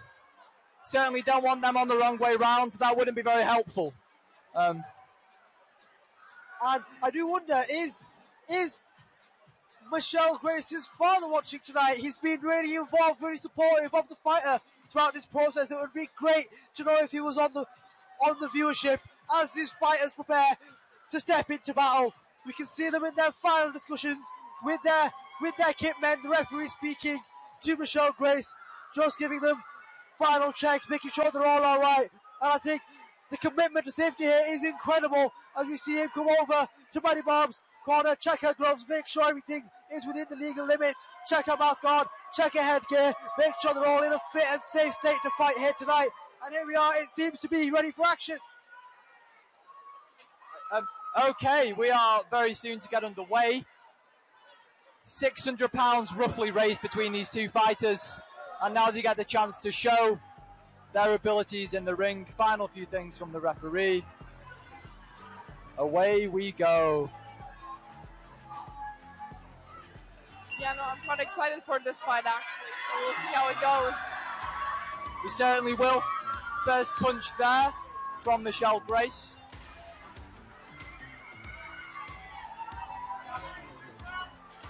A tentative opening to the fight. They're just feeling their way in, trying to work out what angles to approach from. But both firing towards the head at the moment. Good defences. As they were saying to us, they are looking after the defence, and that's an important part. Some would say, you know, it's the bedrock of a good offence, really. Yeah, definitely. I think it's great to see in this fight, we're seeing both fighters trying to take control of the ring. You know, it's great to see Michelle at the minute taking control of the centre of the ring, but then Maddie trying to go around and trying to put pressure on her opponent, and they're really switching up who's in control all the time. And I think it's a great show on the technical side of boxing that we perhaps have not seen so much here tonight. And as we see them both take a step back, just reconsider, recollect after having taken a hit, and come back here with a new rejigged plan of attack. And I think it's great to see them taking a slower pace here tonight, don't you think, Luke? Absolutely, just take your time, work out what the strengths and weaknesses of your opponent are. They've been spilling the details to us when we've messaged them about their strengths and weaknesses. For instance, you have Michelle was saying she never gives up. That's her strength. Certainly no giving up so far. This has been a good start to the fight. Pretty even in my eyes. Just leading on the jabs most. We've seen some crosses as well. There, the gloves coming together. They are really, really good on the defence here. Like castle walls in their hands. Yeah, definitely. And I think, you know, Michelle came into this fight wanting to see a version of herself that had the confidence and the courage to push herself to her physical and her mental limits. And she stepped into the ring. She's already achieved her goal. And here she's now putting in an excellent performance against Buddy Bob. And that is the end of the first round. I don't know, a well-matched first round, what do you think? Absolutely a well-matched first round. It's said they're quite similar fighters in some respects. Laura Mariano, how do you assess the first round here? I totally agree with everything you've said. I think that they're very heavily based on defense, and I think that the moment one of them breaks into offense is the moment that we'll actually see some sparks and actually see the give them hell and the menace that they call themselves. Yeah, well, I wonder what the coaches are going to be saying in the corner. Will there be some sort of tactical switch-up? I don't think either of the fighters have really failed so far. You know, they've both shown a different side of boxing that we haven't really seen this evening. If you wanted to call it artistic, perhaps you could. You know, they both very much been putting the safety first while getting out the punches. Mostly the jabs, leading on the jabs, just trying to establish that before they can move in further. Keeping their distance, quite a tentative start. About to get underway with the second round. Please do comment. Who do you think is going to have fortune smile on them in this fight? Will it be fortune? Probably not. They're both so well matched, so technical. Yeah, what do you guys think? What are your predictions? We have to remain impartial. We couldn't possibly deride one of the boxers, Raheem. Oh no, I mean, it's such a close fight. I think I'd be hard pressed to pick. I mean, they're both coming in with almost punch for punch, trying the exact same thing at what seems to be the exact same time. Manny Baum pulling a punch there just after Michelle Grace let out the exact same punch, and they're really going for it. I know, I can see Michelle Grace trying to keep distance with her jab hand, and the referee sort of just telling her off a bit for that, and she seems to have stopped that now. Yeah, the fight just hotting up a bit, just intensifying. We're seeing a few sort of double glove punches in the direction. Very forceful, helps to retain the distance from fighters. Good so far. There we go, Maddie Barbe moving in. Laura, do you want to come in? No, I just wanted to say that I think that the intensity has definitely gone up a bit. I think that they're both trying to up their game and really focus on more of offense, I think. Yeah, I think that shows the technical skill we're seeing here. You know, they've taken the first round, as most amateur boxers do, to try and get a feel for their opponent. And now they've worked out their opponent's weaknesses. They're really going in there. You can see Michelle Grace really trying to hurt her opponent with that jab. And you can see Manny Baum starting to warm up to that. She's starting to realise that's what she's doing. And she's getting her opponent with that cross on the opposite side. And you can see some incredible defending by Manny Baum, starting to carry off that jab from Michelle Grace. Now I wonder, with 10 seconds left in this round, what are the kit men going to tell them in the interval room? What do you think is the next strategy for this? Not sure, because they are learning and almost evolving as the fight goes on. So I think it's hard for the coaches to predict. And I'm not really sensing much depletion of energy either. They're both pretty much at the same pace. As we were saying, they've been quite conservative so far this fight. So they do have something left in the tank. I mean, I have no idea which way this fight's going to go. I've been really enjoying it so far. Laura Miriarty, any assessments before? I mean, very, very shortly, you will be the main commentator. No, I feel like they're very much playing off of each other and really still assessing each other. And yeah, you can definitely see that they've learned a lot of technical skills, and they're really putting it to the test tonight. Absolutely. Michelle Grace from Luton, just closest to us. She's studying at Castle College. Does that mean she's a favourite with some people? Does that? I mean, there's a lot of opposition to Castle College within Durham University, but among the crowd this evening, we are seeing, I'd say, fairly matched support for both of the fighters. Definitely, I mean, we're seeing a lot of support from our commentator, Laura Miriarty, here with Alex saying he's really enjoying her commentary and she's really adding so much to the fight. As the actual fight gets underway again, I'm afraid I'll have to put to aside Adam's suggestion that the commentators should have a fight at the end, because this is some incredible boxing with both fighters back at it. They've really worked out what can make their opponent hurt, with Laura Baum coming in with that cross, and she's bringing the jab in as well now. And Michelle Grace seems to be struggling, but still maintaining that distance, trying to feel her opponent out with that jab, just looking for any sign of weakness in Manny Baum's defences. What do you think, Luke? They're really just learning about each other, but we're seeing now the punches flying in from Manny Baum. Left, right.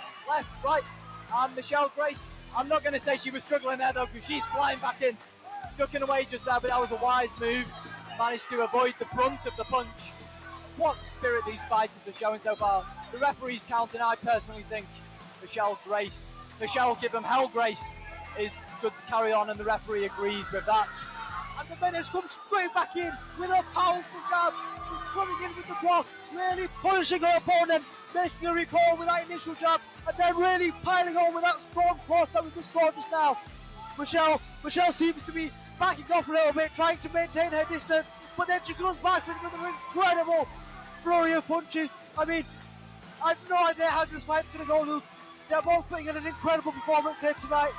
Well, it's lucky you won't have to wait that long, Raheem, because we only have 30 seconds left of this fight, and we'll be finding out the winner shortly after that. It really could go either way. What a great show of technicality from both of these fighters this evening, and they're still keeping up the energy levels, although I'd say a bit more tentative now, maybe winding down, maybe in their heads. Are they thinking, I've already got the points in the bag for this fight, I don't need to put in much more?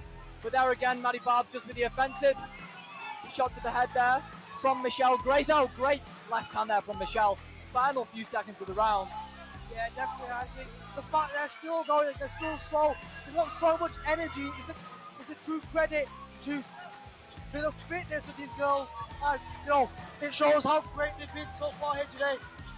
And beyond that, it's so nice to see people waving flags of support and messages. That's what this is all about. Beyond just the boxing, it's also about showing collegial support and support for your friends.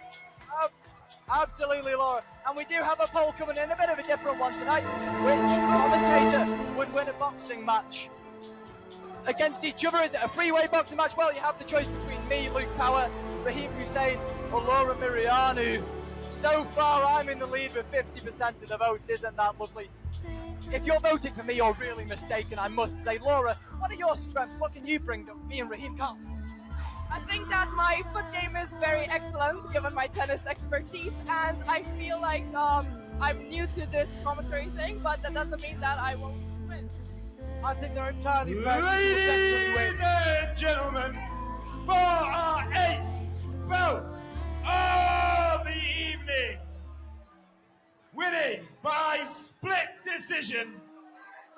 Split decision? In the blue corner, Maddie Barry.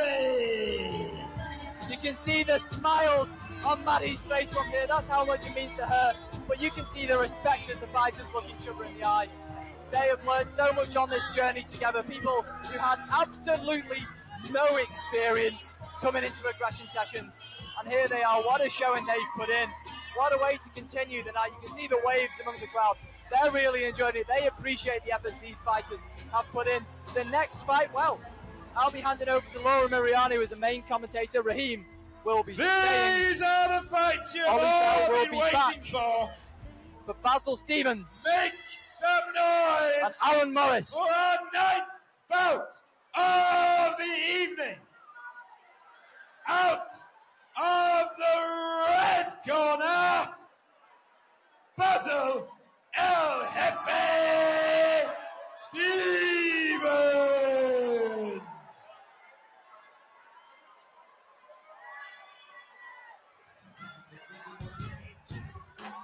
And we can see here, guys, the first split decision of the night as we see Basil Stevens come onto the stage.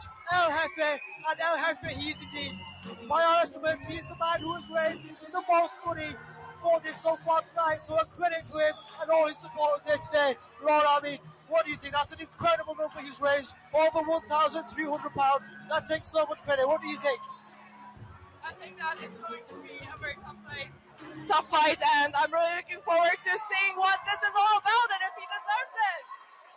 And in the blue corner, Aaron Happy Feet Morris.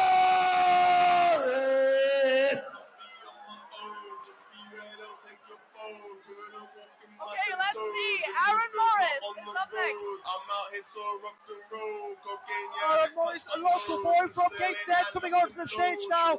He is a very amateur boxer. He says he only became serious 2 months ago. And here he is today. Aaron Morris, the man who describes himself as a panda. However, in our questioning earlier in the week, he changed his answer to a blue greyhound on advice of his fiancée. And I think I think that says it all. An incredible man who's not naturally blonde, he'd like us all to know. Not naturally blonde. Aaron Morris. Aaron Happy Feet Morris in the ring against Basil El Jefe Stevens. And Ollie Bell is back with us here today. What do you think? How's it been going down there on the floor? Yeah, absolutely. Thank you very much, Raheem. I'm back for the listeners who were listening, for the viewers who were with us for the first 4 fights and the introduction. You'll recognise my voice, I'm sure. I'm absolutely delighted to be back. And this is one heck of a fight. We've actually interviewed Basil El Jefe Stevens earlier on in the week, and and he was saying that he was most looking forward to the walkout. So I hope he enjoyed doing that. And that he's gone very, very hard in training sessions, and he's been doing about an hour of training every single day. He was a great guy when we spoke to him, and I'm very much looking forward to the fight that we're about to witness. I myself replenished myself with some supper, so I'm full of energy now, more so than I was before. And the boxing this evening has been fantastic all round. Some very, very tight decisions. I'll pass back over to my colleague. Yeah, so it's already begun, and it's intense from the very beginning. Both of them weighing in at 68 kilograms, so it's quite an even fight. Basil Stevens in with an incredible clinch in the opening seconds of the round, already told off by the referee, and I feel like Aaron Morris might be looking at a sanction himself with some behind the head punches. We're not seeing any defense here. These boys are going for it, and I think we might see an early finish if this continues this way. I mean, the referee has stopped them twice in the opening 30 seconds of the fight. What do you guys think, guys? I have a feeling that this is what the referee is going to be doing the entire night, because they're really going for it. What do you think, Ollie? Yeah, absolutely. There is, pretty typical from an amateur boxing fight. Just a lot of attack, a lot of offence, not a lot of defence. The boys are fully swinging at each other, a lot of anger, and the referees had to stop the fight. Like the summative season is really showing here. They're really expressing all of their anger. Basil Stevens initially sent for his 8-second count, but now his mouth guard being checked. Those aggressive punches having their impact. Both fighters sent to their corners, and they're back in. Oh, and Aaron Morris hits the floor. He's now back for his mandatory 8-second count. He hits the floor. The first fighter to be knocked out tonight. And Basil Stevens goes back. He seems a bit shocked. Is he going to be okay? The referee's checking on him. He seems to be happy for them to continue. Do you guys think it's going to continue? And here they are back in with another set of powerful punches. Is this fight going to go to the end, guys? Well, right now, Raheem, it does not make it. That was a big punch from Basil Stevens and sent Aaron Morris to the canvas. That is the sort of thing that you see in a professional fight. And the first round is looking to be close, but the referee's allowing it to continue. My word, that was high adrenaline. That was really shocking, and I'm going to pass back to Raheem. I think, stay tuned. We've still got some of the biggest fights of the night coming up, and this is just a preview of what we've still got to come. Incredible boxing action by Basil Stevens, and Aaron Morris as the referee stops the round. And I think we've got some incredible knowledge on the safety procedures that they've had behind the scenes for these fights. Every single fighter is licensed with the ABA. Every single fighter has had a medical, and I think the kit men in the ring right now checking on their fighters. I think especially checking on Aaron. Don't you think, Colin, just to make sure he's okay after that knock? Yeah, I mean, it was pretty shocking to see the way he fell down. It was a big fall. His whole body sort of froze up and locked into position, and he just collapsed on his back. I haven't seen a knockdown like that this evening until Basil Stevens got that one on Aaron Morris. So, yeah, Aaron Morris was not so happy feet during that knockdown. My word. However, the fight, he seems to have recovered himself quite well. He seems to be looking a lot stronger, and the second round begins. Both fighters are coming in. They do not touch gloves. I have to say that even though they are really going for it, they have been given these safety instructions and they have been fully debriefed, so it's all in boundaries, and they're both amateurs. However, they really seem to be going for it, and it's really going quite intense. What do you think? Yeah, definitely. Aaron Morris being told off by the referee for his clinch there. Basil taking a bit of a more laid back stance there, trying to take in Aaron's punches and try and capitalise on a mistake. I think both fighters might be a little guilty of wearing themselves out in the first round. We've definitely seen the action drop off in this round, don't you think, Laura? Yeah, I definitely agree. They really went for it right at the beginning. Compared to the other fight before, which was very cautious, very defensive based, this is very offensive. Look at him! Oh my God, Basil Stevens knocked out of the ring. Referee saying it's not count, it counts as a slip. It has counted as a slip. He's being warned. Are you okay? He's taking his count. Both fighters being checked on. Aaron Morris being told not to do that again. Incredible scenes, Laura. Yeah, incredible scenes, especially since they're both amateurs. I'm starting not to believe that anymore, actually. If you think about, are they... Oh, the nice fist bump, yes. And now they're quite defensive, quite tentative. What do you think? Yeah, definitely. I mean, Basil trying to parry off Aaron's shots. He's got quite an open stance compared to Aaron's more closed-off stance. I wonder if that's gonna be detrimental to him in the next round. As we can see, Aaron capitalising a barrage of shots on Aaron Morris, and he spins. The referee's going to get there. He's not going to let that carry on. He's not allowed to spin around in the ring, as we've seen many times tonight. And they go in for the final seconds. Yeah, no, it's going to be round two. What are your predictions for tonight, Ollie? Well, that was really interesting because Aaron Morris seemed to almost turn the fight around. I know that the referee discounted his knockdown, and Basil Stevens' knockdown in the first round did stand. But Aaron Morris really came out with a vengeance there, and I would actually argue that there's a bit of bad blood between the two fighters. They didn't touch gloves at the start of the second round, whereas we have seen fighters touching gloves.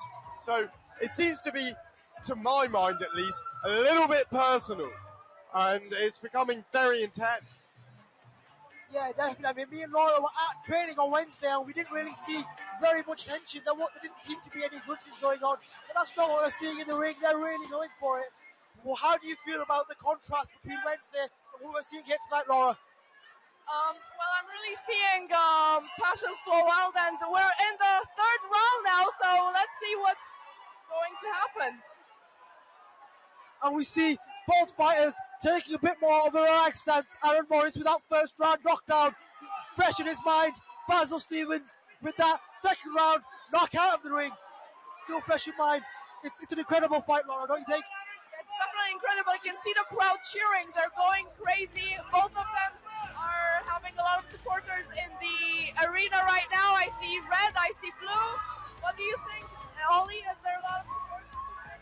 Yeah, no, absolutely. The crowd are very much enthused by this fight, given the knockdowns and the falling overs that have taken place. Really, it's been unlike any fight before this evening. I'm going to pass back to Raheem, but the action continues. Well, it's a very interesting change of strategy from Aaron Morris. Whilst throughout the fight, they've both been quite headshot focused. He's back on right.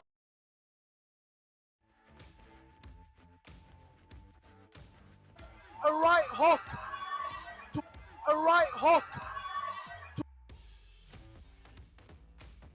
end this fight with a knockout.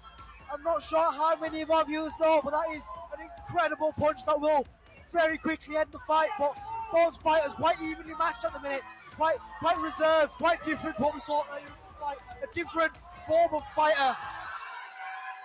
Yeah, no, I can definitely see they're very agile and have quick feet, and it's just so interesting to see how people you see at Durham are so engaged in this fight. Definitely, and we see Aaron Morris here in a scrap for his life. Basil Stevens told off for a shot on the top of the head, which is not allowed under amateur boxing rules or professional boxing rules. as it may be, but here we are. That's the end of the fight with a punch. No grudges. They finished the match with a hug. No bad blood. An incredible fight, an incredible competition between incredible fighters. Ollie, what do you think? Who is going to win this fight tonight? Well, do you know what? I couldn't call it between the two, but that I would be very interested to see the referee's decision. I mean, it was good to see at the end, as soon as the final bell went, both boxers embraced the other. So it was good to see that. If Rainton Arena, are you not entertained?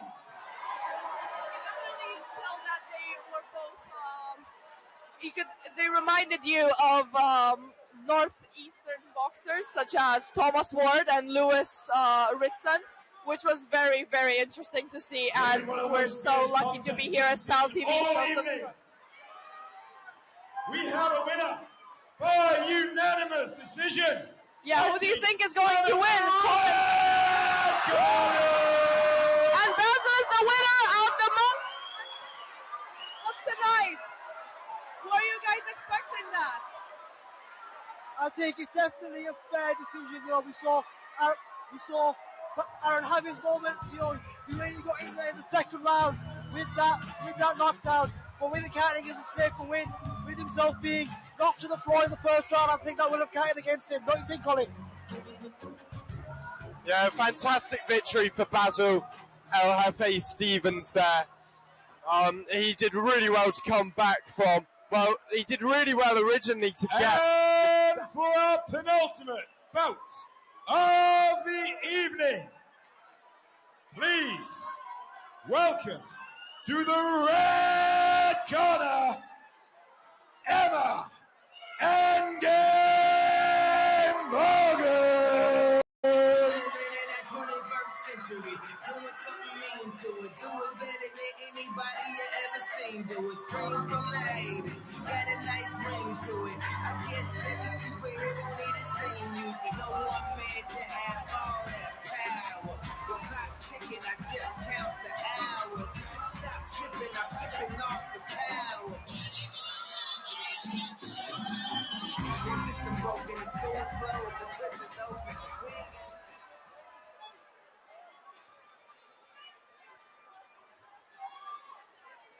And in the blue corner, Lexi, the lyrical gangster, Milliken.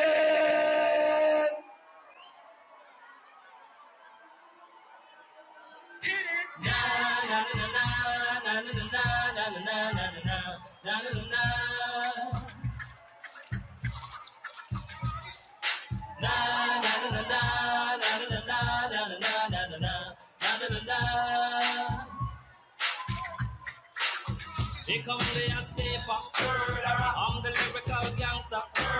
Big up the crew in the area, still living like that. No, we don't die. Yes, we multiply. Anyone press will hear the fat lady sing. Like that, you know, because I know what folk don't know. Touch them up and go. Oh, ching, ching, ching, ching. Here comes the hot stepper.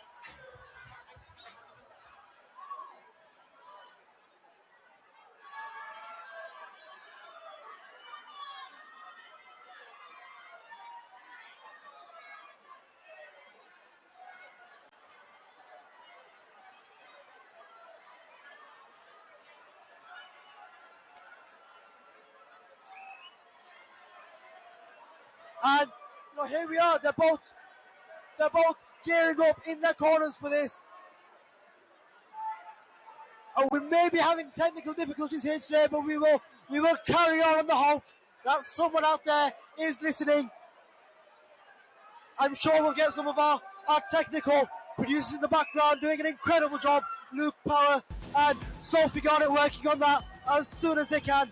But in the meantime, here we are commentating on this incredible bout between Emma Endgame Morgan and Lexi, the lyrical gangster Milliken. Apologies for any loss of sound you may have had there as we gear up for the penultimate fight of this night. Laura, the crowd is electric.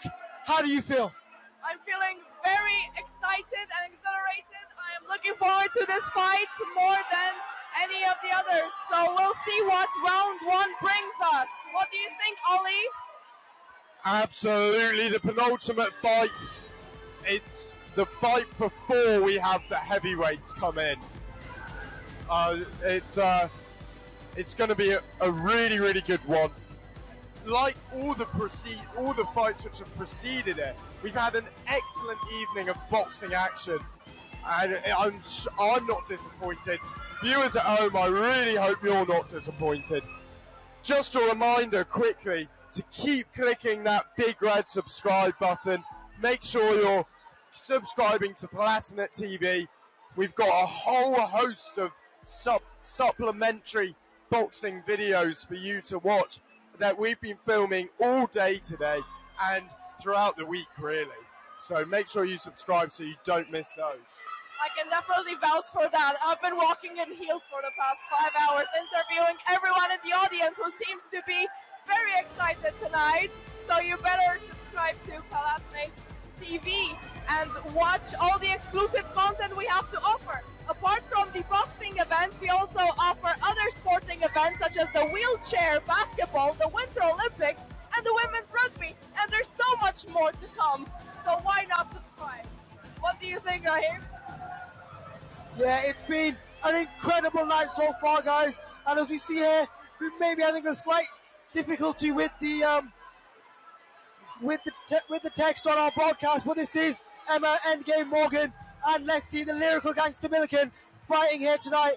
And honestly, these two fighters have done an incredible level of training, and they're so ready for everything they've got here tonight. I think it's just a credit to all the people involved in aggression sessions, and are doing so well. They're doing so well. Credit to James and Alice and all the execs who set this up. Credit to Paul Lysett and the kit men in the team, and credit to everyone working behind the scenes to make this happen and raise some incredible money, for a couple of incredible causes, Laura. They've done an amazing job. They've raised so much money, over £12,000 so far. And both fighters seem to be taking a final few seconds with their kit men, just getting ready, just taking that little second to prepare. It's so important. How is it? I mean, you were there, Laura. You know how tense it is, what they need to prepare to get ready for this.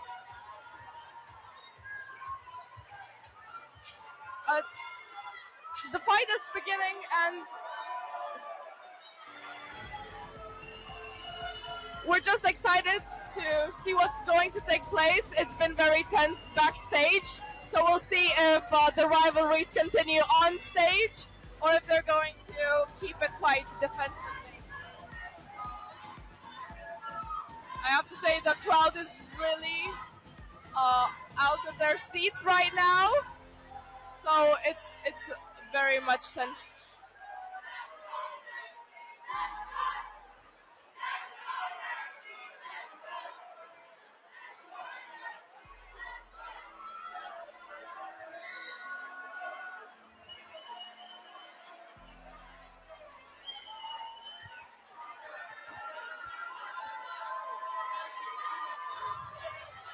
The fighters, I mean, it's difficult to think about what on earth could be going through the fighters' heads right now, as they've had a delayed start.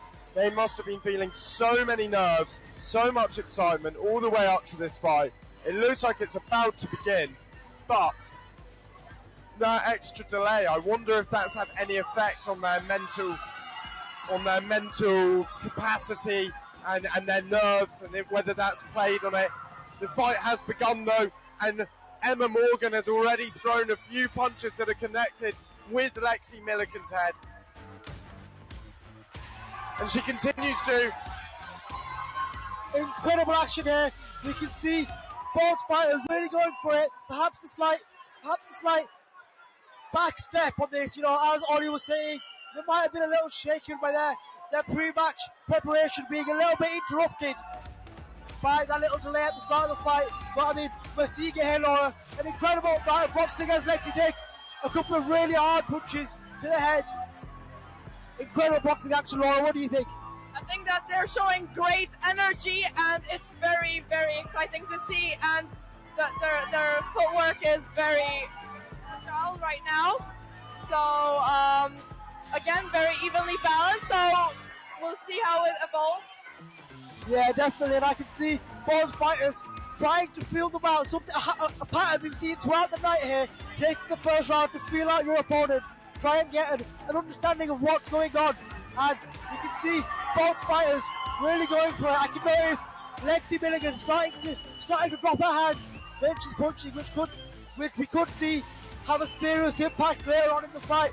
But what are your thoughts so far, Ollie?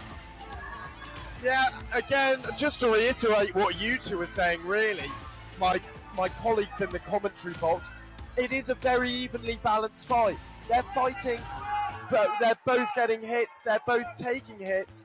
I'm pleased to say there is very good footwork, and they're both trying to create as much space as possible. So that is good to see. They're sort of getting into a bit of a tangle now, just towards the end of the first round. Emma Morgan, the economics with French student of St Aidan's, is, and there goes the bell from the first round, and I'll pass back to my colleague. Who do you think is going to win? Comment, and we'll see who is going to exceed in round 2. An excited comment saying Morgan from our very own JC in the comments. That's John Carty, one of our producers here at PalTV, head of news producing, if I'm not mistaken. Incredible action. What do you guys think? Who do you think is going to win? Vote in our poll. Let us know what you think. It seems to be 50-50 at the minute. 50-50 between Emma Endgame Morgan and Lexi, the lyrical gangster Milligan. Both fighters taking their time in their corners, really taking that time to sit back and relax. I mean, before the fight, both fighters were saying, and they thought it was a bit of a joke. You know, they didn't want it to seem as a desperate attempt to show off. I think they both showed here tonight. This is an incredible show of boxing sportsmanship. They're making everyone so proud as we see the second round begin. Some intense action right at it, going straight into it with hooks, punches, crosses. They're going where we can see Emma Morgan's head snapping back on the back end of a couple of Milligan's crosses. Incredible scenes, Laura. Yeah, they're really matching each other's energy right now with all of cross punches, and yeah, you can definitely see the crowd going crazy. It's still very evenly fought out, and round 2 is still early game. It could be anyone's win at this point. What do you think, Ollie? Yeah, absolutely. I mean, it says it all that Lexi Milligan says that if she were to be any animal, she would be a dolphin, because she is using her head right now. She's creating the spaces, but also she's being a little bit aggressive. That's what we like to see. But that's not to take anything away from Emma Morgan. She is matching Lexi's energy in the ring, and it's going to be a very tough for the judges to call. And it's incredible to see both of these fighters here today having sacrificed so much. Emma Endgame Morgan saying before the fight, oh, with an incredible right hand, by the way. Incredible right hand, with the referee set the back of their corners, giving Lexi Milligan a mandatory 8-second count. Just checking she's okay, checking she's all good to go back to the fight. And they seem to be okay, coming back into the fight. As I was saying, Emma Morgan having sacrificed so much. Both of these fighters with very strict diets. I know many of the fighters have been looking forward to a couple of drinks after tonight. Incredible scenes here. Emma Morgan seeming to get the feel of her opponent at the end of that round, something we haven't really seen throughout the fight. I mean, is this a turn, Laura? Is this changing? Yeah, I feel like things are getting more and more intense as the match goes on, and it's lovely to see how after so much preparation that I have seen only once on Wednesday, they're finally getting to see the results of the fight and seeing them themselves fight on stage, I guess. Yeah, definitely. It was incredible scenes on Wednesday when we all showed up at training, beleaguered and tired, with an incredible group of fighters all so ready to fight and all so alert and attentive. Ollie, what do you think? Absolutely. It's a fantastic fight so far, and we're seeing signs, big signs in the crowd in support of Lexi. I'm not sure I can read them out loud because they're a little bit risque, I suppose, is the word I should use. But it's good to see the support at least. Now, thank you so much everyone who's engaging with us in the comment section of our YouTube live stream. You voted that Emma Morgan is going to take this, is going to win this match. 55% of you voted for Emma Morgan to win it. It's going to be exciting to see if she does. Just now that this round has started, the referee has already stopped it around 20 seconds in. Seems like it has definitely gotten more intense, and they both seem quite aggressive. Maybe they're giving their all out in round 3. But what do you guys think? You should engage and leave us a comment with what your predictions are. What do you think, Rahim? Yeah, no, definitely. We saw Emma Morgan there, sanctioned by the referee for an attempted low blow. And, you know, that seems to have changed there. Lexi coming in with some shots and, eating a couple of solid right hands from Emma Morgan. With a minute to go, both of these fighters putting everything on the line for the win. It's an incredible bout of showmanship here, an incredible display of the athleticism of both of our fighters. Both fighters walking into a right hand, with Lexi taking her mandatory 8-second count. The referee just making sure she's okay. She does seem a little bit tired, like these punches are seemingly starting to get to them, guys. What do you think? I think that even though the match seems short, it's very long considering if you're actually fighting. So definitely it's probably exhausting, but it's getting more intense. A lot of cross punches. What do you think, Rahim? Yeah, no, definitely. I mean, you can see Emma Morgan there with the left, right, and that's it. That's it. It's been called off. The referee has stopped the fight. He sent them back to their corners. The fans of Emma Morgan rejoice. We can see the arena is electric. Everybody is on their feet cheering for the fans of Emma Morgan and tears for those of Lexi Milligan. An incredible fight. A fight both fighters should be incredibly proud of. They put themselves on the line for an incredible cause, and I think we're going to have the results come in very shortly. But I think it's quite clear that the result seems to have gone in Emma Morgan's favour. Yeah, no, I think that the fight was still balanced, and it's up to the judges to decide. But it was a very, very exciting match to see, and again, for a good cause. So, and we see there Lexi being checked out by the doctor, of course, because the fight was stopped a little bit early. We just have to make sure that she is okay, and that she is all okay. And here I think we're going to be given the result now. And the winner, by way of stoppage, in the red corner, Emma Morgan. And there it is, ladies and gentlemen. Emma Morgan wins her fight against Lexi Milligan. An incredible fight by both fighters, stopped by the referee in the final round. 20 seconds out from the end of the fight, they called it out. Absolutely incredible.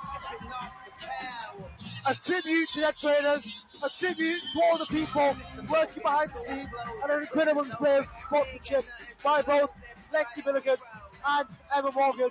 Stopped by the referee here. As we see, the safety is an important element here. It's something that's really being emphasised by everyone we've spoken to here tonight as we get up to the final fight of the night. You have all been waiting for. I'm really looking forward to this last fight. The aggression sessions heavyweight, not officially champion of the world in Durham. I've been looking forward to this fight all evening. It's the big one, the heavyweight. We've waited all night boys to see are going against each other. My commentator earlier, my co-commentator, if you were listening earlier, Megan was telling me all about one of these boys. She's very familiar with him. She was saying he is absolutely long as the equator. massive. It's George. That was William Galoonik. George Means is being introduced right now. And he, like we know, is equally matched physically to his opponent William Galoonik.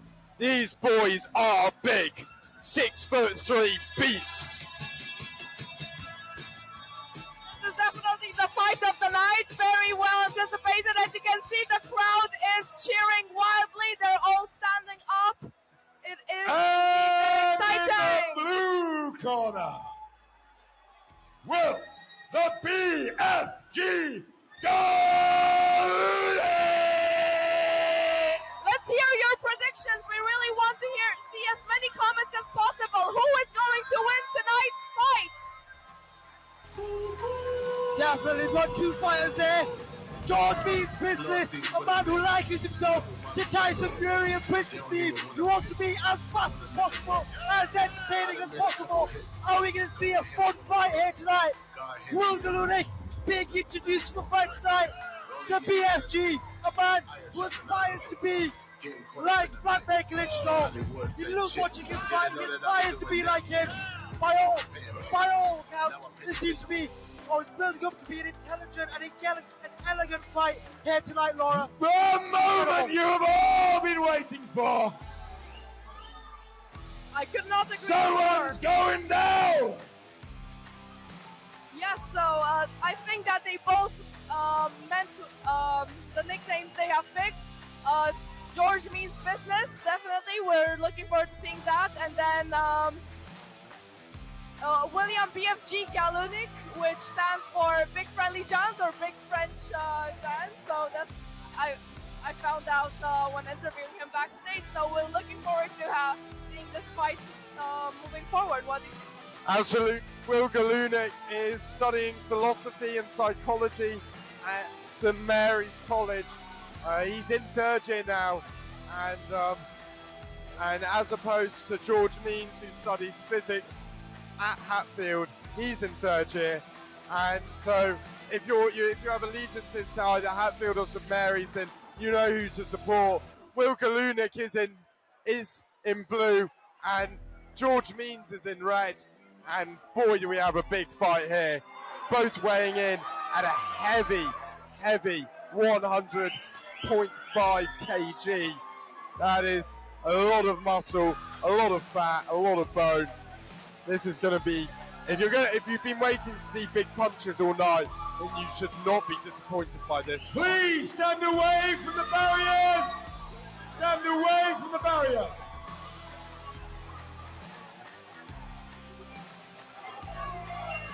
Will Galoonik here, a man who holds the record for being the heaviest baby born at his hospital. And an incredible social action.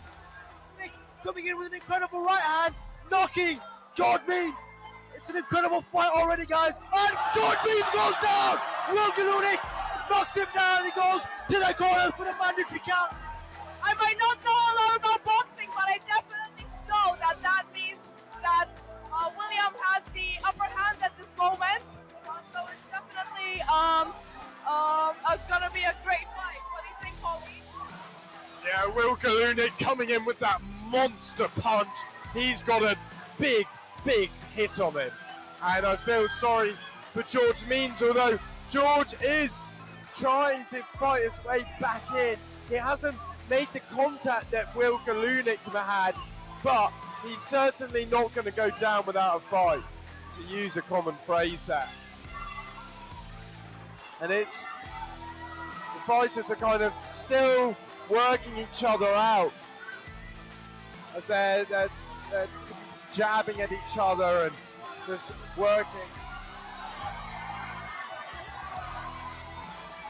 Oh, we're definitely seeing Will definitely has the upper hand here, but in heavyweight boxing, things can change in one punch. Will Galoonik seems to be dominating his opponent. It seems to be absolutely incredible. There's an incredible boxing view, Laura. I mean, as a non-expert, what do you think? I think that there's sudden outbursts, but on the whole, they're still quite tentative and still reading each other a bit, which it's very very interesting to see, actually, as a non-expert, as you've specified. But the crowd is quite exhilarated right now. Yeah, no, I don't know if you can hear them, but we sure can, and we can tell you that this fight is the fight that everyone has been waiting for, and for good reason. So leave your comments down below. Who is going to win? We really want to see and hear your voice here at PalTV. What do you think, Raheem? Who is going to win tonight? I'm not so sure, Laura. It's been an incredible fight so far. Llewellyn-Smith dominating throughout that first round, but George Means Business coming back with a couple of good right hands and knocking William at the end of that fight. I mean, what can we say? It could be anyone's fight here. Yeah, no, I agree. But can I just make a prediction right now? Can I just say that based on the initial, not knockout, but initial down of George's down? I'm leaning towards William right now. I don't know. What do you think, Ollie? I would say that this is a bit too tight to call. However, that I think what gives Llewellyn-Smith the edge is his knockdown right at the start of the first round. The second round has just begun though, and will these boys continue to try and work each other out, or will we see someone pull clear? I'll tell you what, they keep lashing out, they keep doing big lashing punches, and if one of those connects fully, we could see another knockdown. It's going to be what you don't want to miss the rest of this, folks. I can definitely see that both of them are very good at dodging, but also throwing tentative punches. But yeah, no, it's quite intense. Llewellyn-Smith being told off by the referee for what seemed to be a punch to the side of the head. The crowd shouting Llewellyn-Smith, chanting his name. It's an incredible fight. Hopefully they keep it clean. It's going so well. Coming in with some incredible fight. Oh, and he goes down again. George Means Business is down, and that's it. It's all over. That seems to be it, and it's not. He's letting him come back in. He's letting him in. They're fighting again.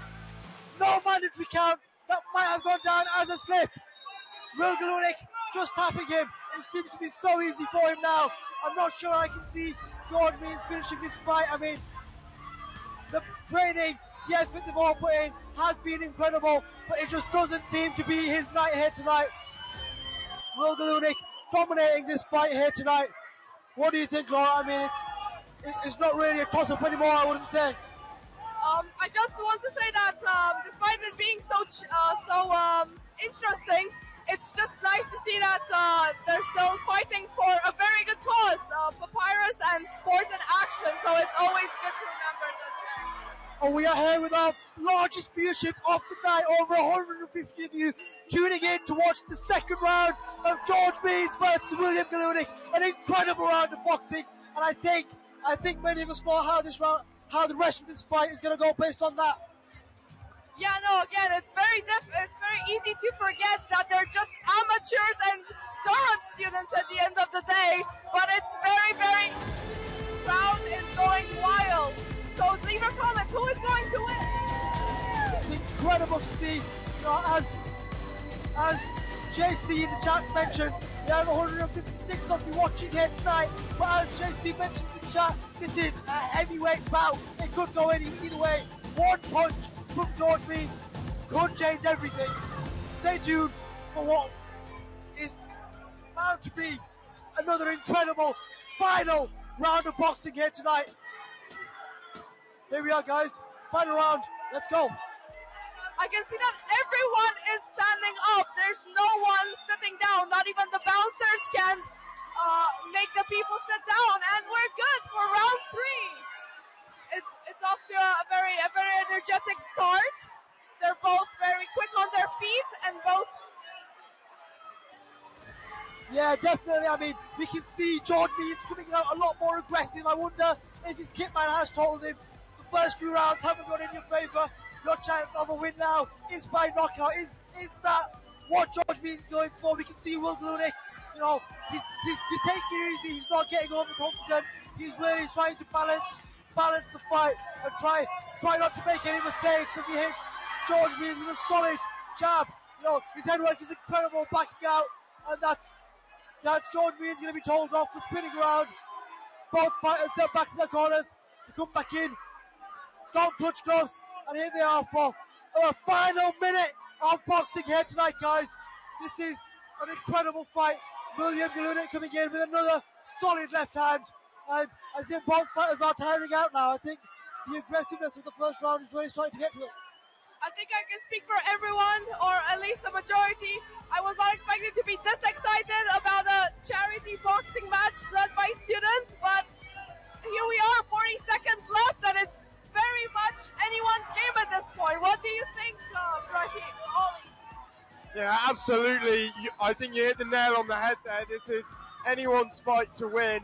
The first 2 rounds may have gone to Llewellyn-Smith, but, you know, as Raheem was saying, George Means is still a heavyweight in his own right.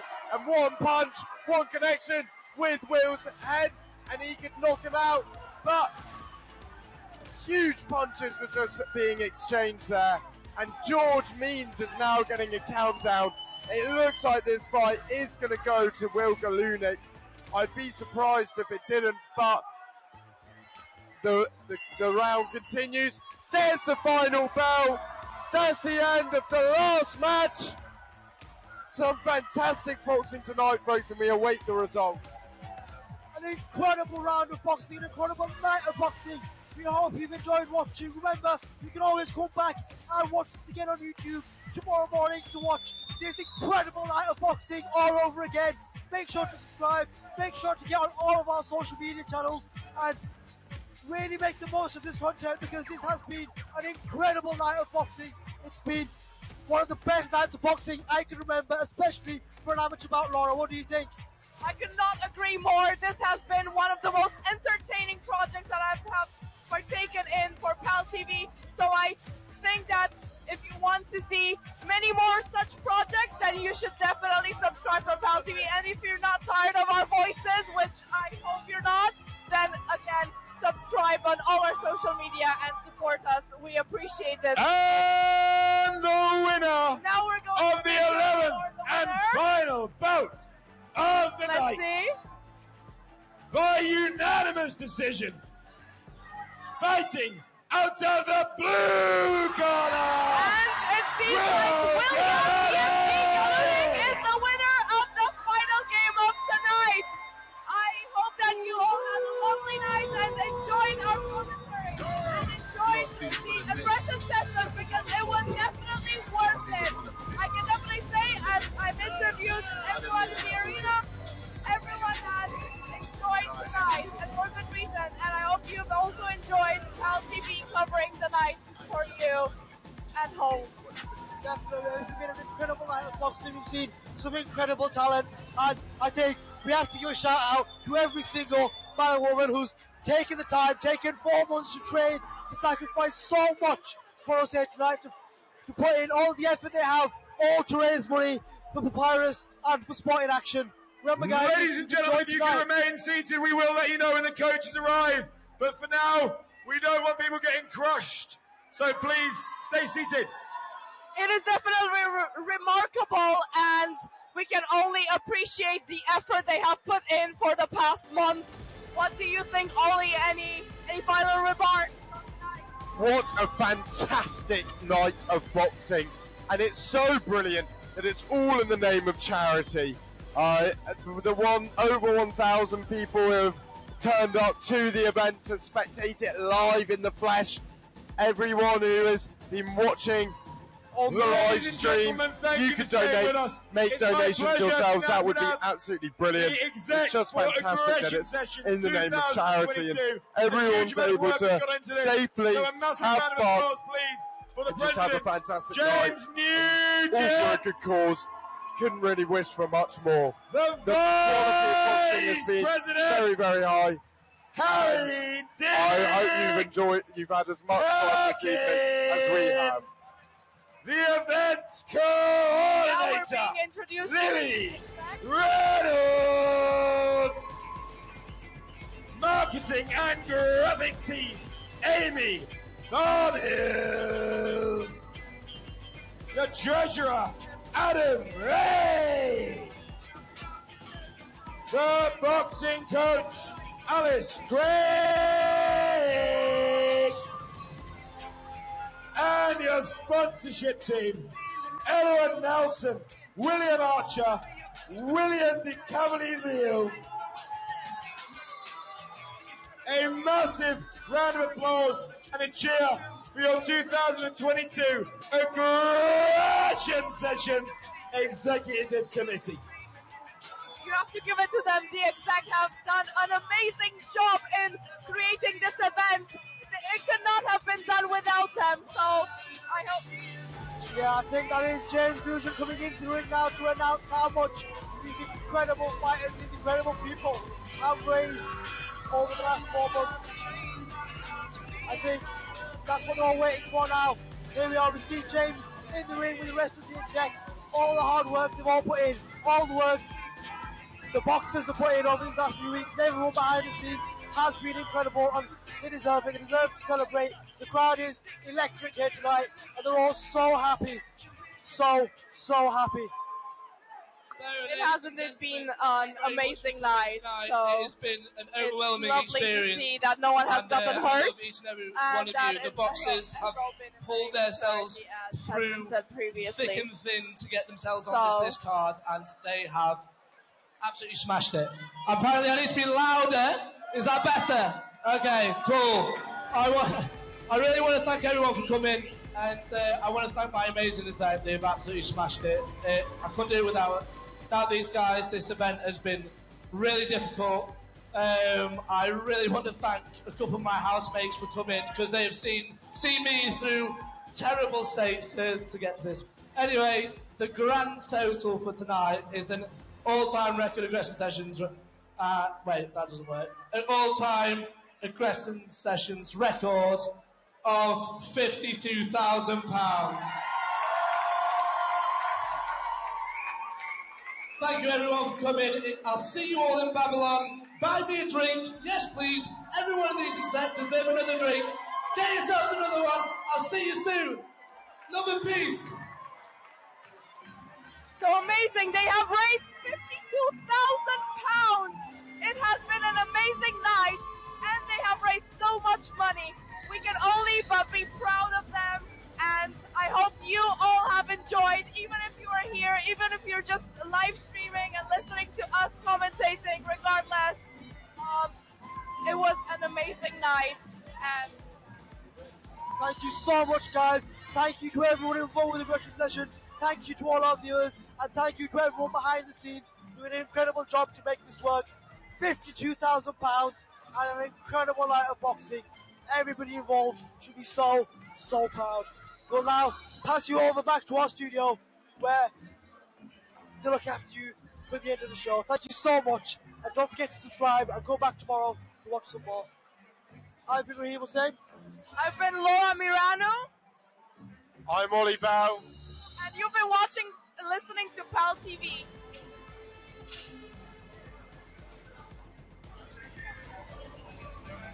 Hello from all of us in the PalTV studios back here in Durham. A massive thank you to all of you for watching tonight. Make sure you're subscribed. The team here has been working really hard to deliver this. It's a really great award, and massive congratulations to Aggression Sessions for a fantastic number of £52,000 raised. Back to you guys at Rainton Arena.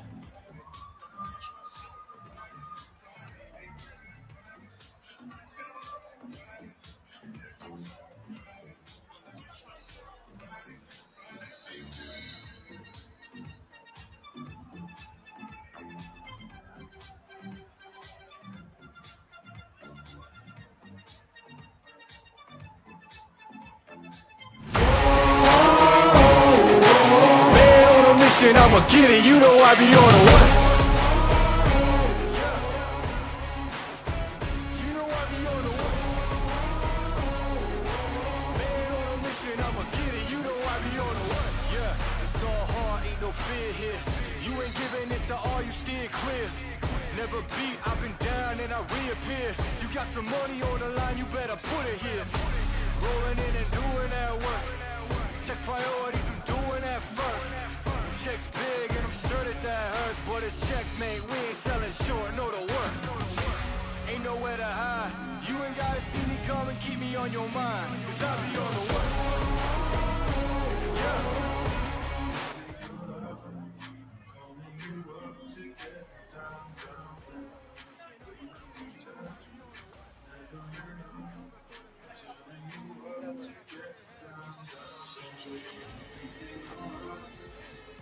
Stay tuned for a final goodbye from our team here at PalTV and a final goodbye from our team at the studio. Stay tuned for that in just a minute.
Our team are making their way to the camera, so if you want to stay tuned for a final goodbye and exclusive interviews with the PalTV commentators who were there tonight, make sure to stay tuned in.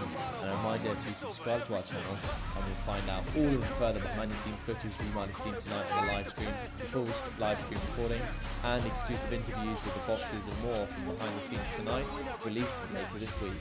Make sure you subscribe to us on YouTube, Instagram, follow us on Twitter, and follow us on Facebook.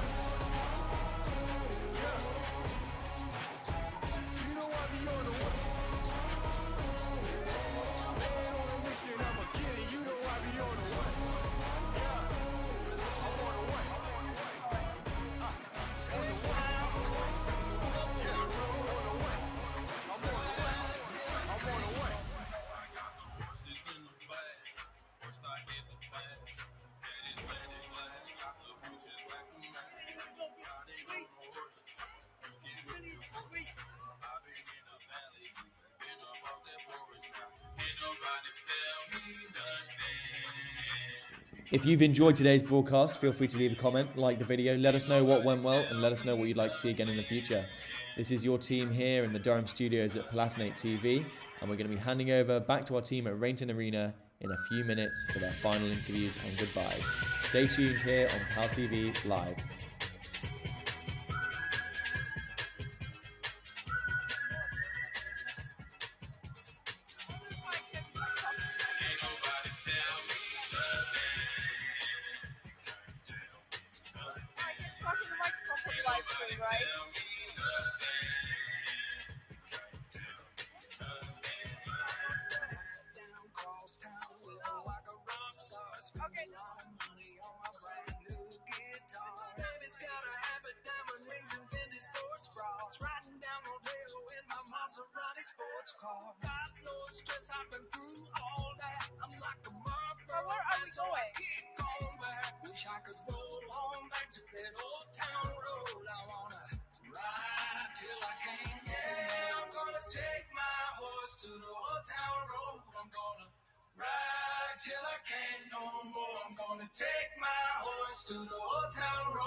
Goodbye from our team at the arena. Going to them live now, Laura Mirianu and Ollie Bell. Well, I had a good cry. It's not necessarily like emotion, it's more just the occasion gets to you, I think. It was for charity, we raised a shit ton of money, and I swear, probably not. We raised a lot of money, and honestly, the event was just a whole lot of fun, so I'm happy with it. I'm good. I imagine you had a huge amount of fun tonight, but how did you find the 4 months of training for this event? First of all, the people who do this event, the exec, the people I was involved with boxing, they're incredible. Everyone is amazing. Everyone was supportive. We're all really close friends now. When you do a combat sport with other people, you just naturally get close. It's quite a vulnerable thing to do. We always joke that you kind of look like an idiot, like shadow boxing. It's just a bit strange. But yeah, everyone was amazing. We got real close, and I'm going to miss a lot of them. It was just a really fun process, and the early mornings, worth it every time, every single time. And what do you think the most, what was most worth it? I would say getting to do this in front of 1,000 people. I kind of was talking to my friend the other day. You don't get to do many things in front of 1,000 people, and you don't really know what it feels like until you get there. I know for a fact my game plan went out the window. I was mostly relying on my fitness towards the end. But yeah, now I know what it feels like to get an injection of adrenaline and then get hit in the face for 6 minutes. Hopefully that helps me someday. I don't know. We'll see. It's good. Thank you so much for coming to do this interview after your fight. Well done on your victory, and enjoy the rest of your evening. Thanks.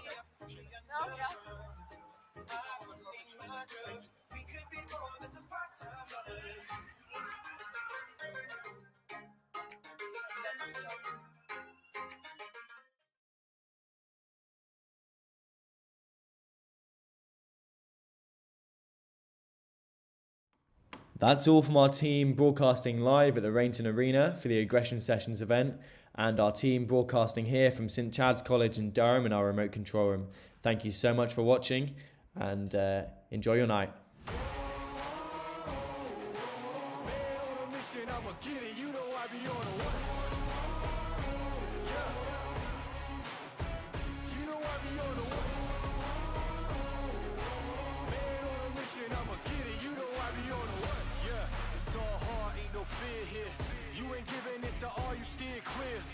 Never beat, I've been down and I reappear.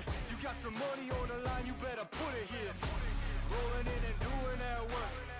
Check priorities, I'm doing that first.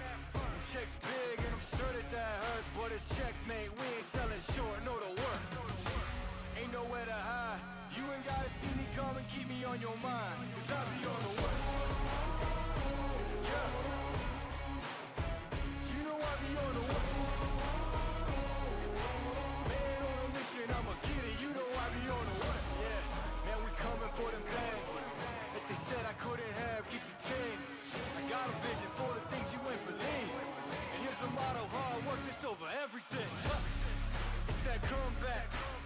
I'm calling plays, hit the pass, then the run back. Yeah, I'm far ahead and gotta run laps.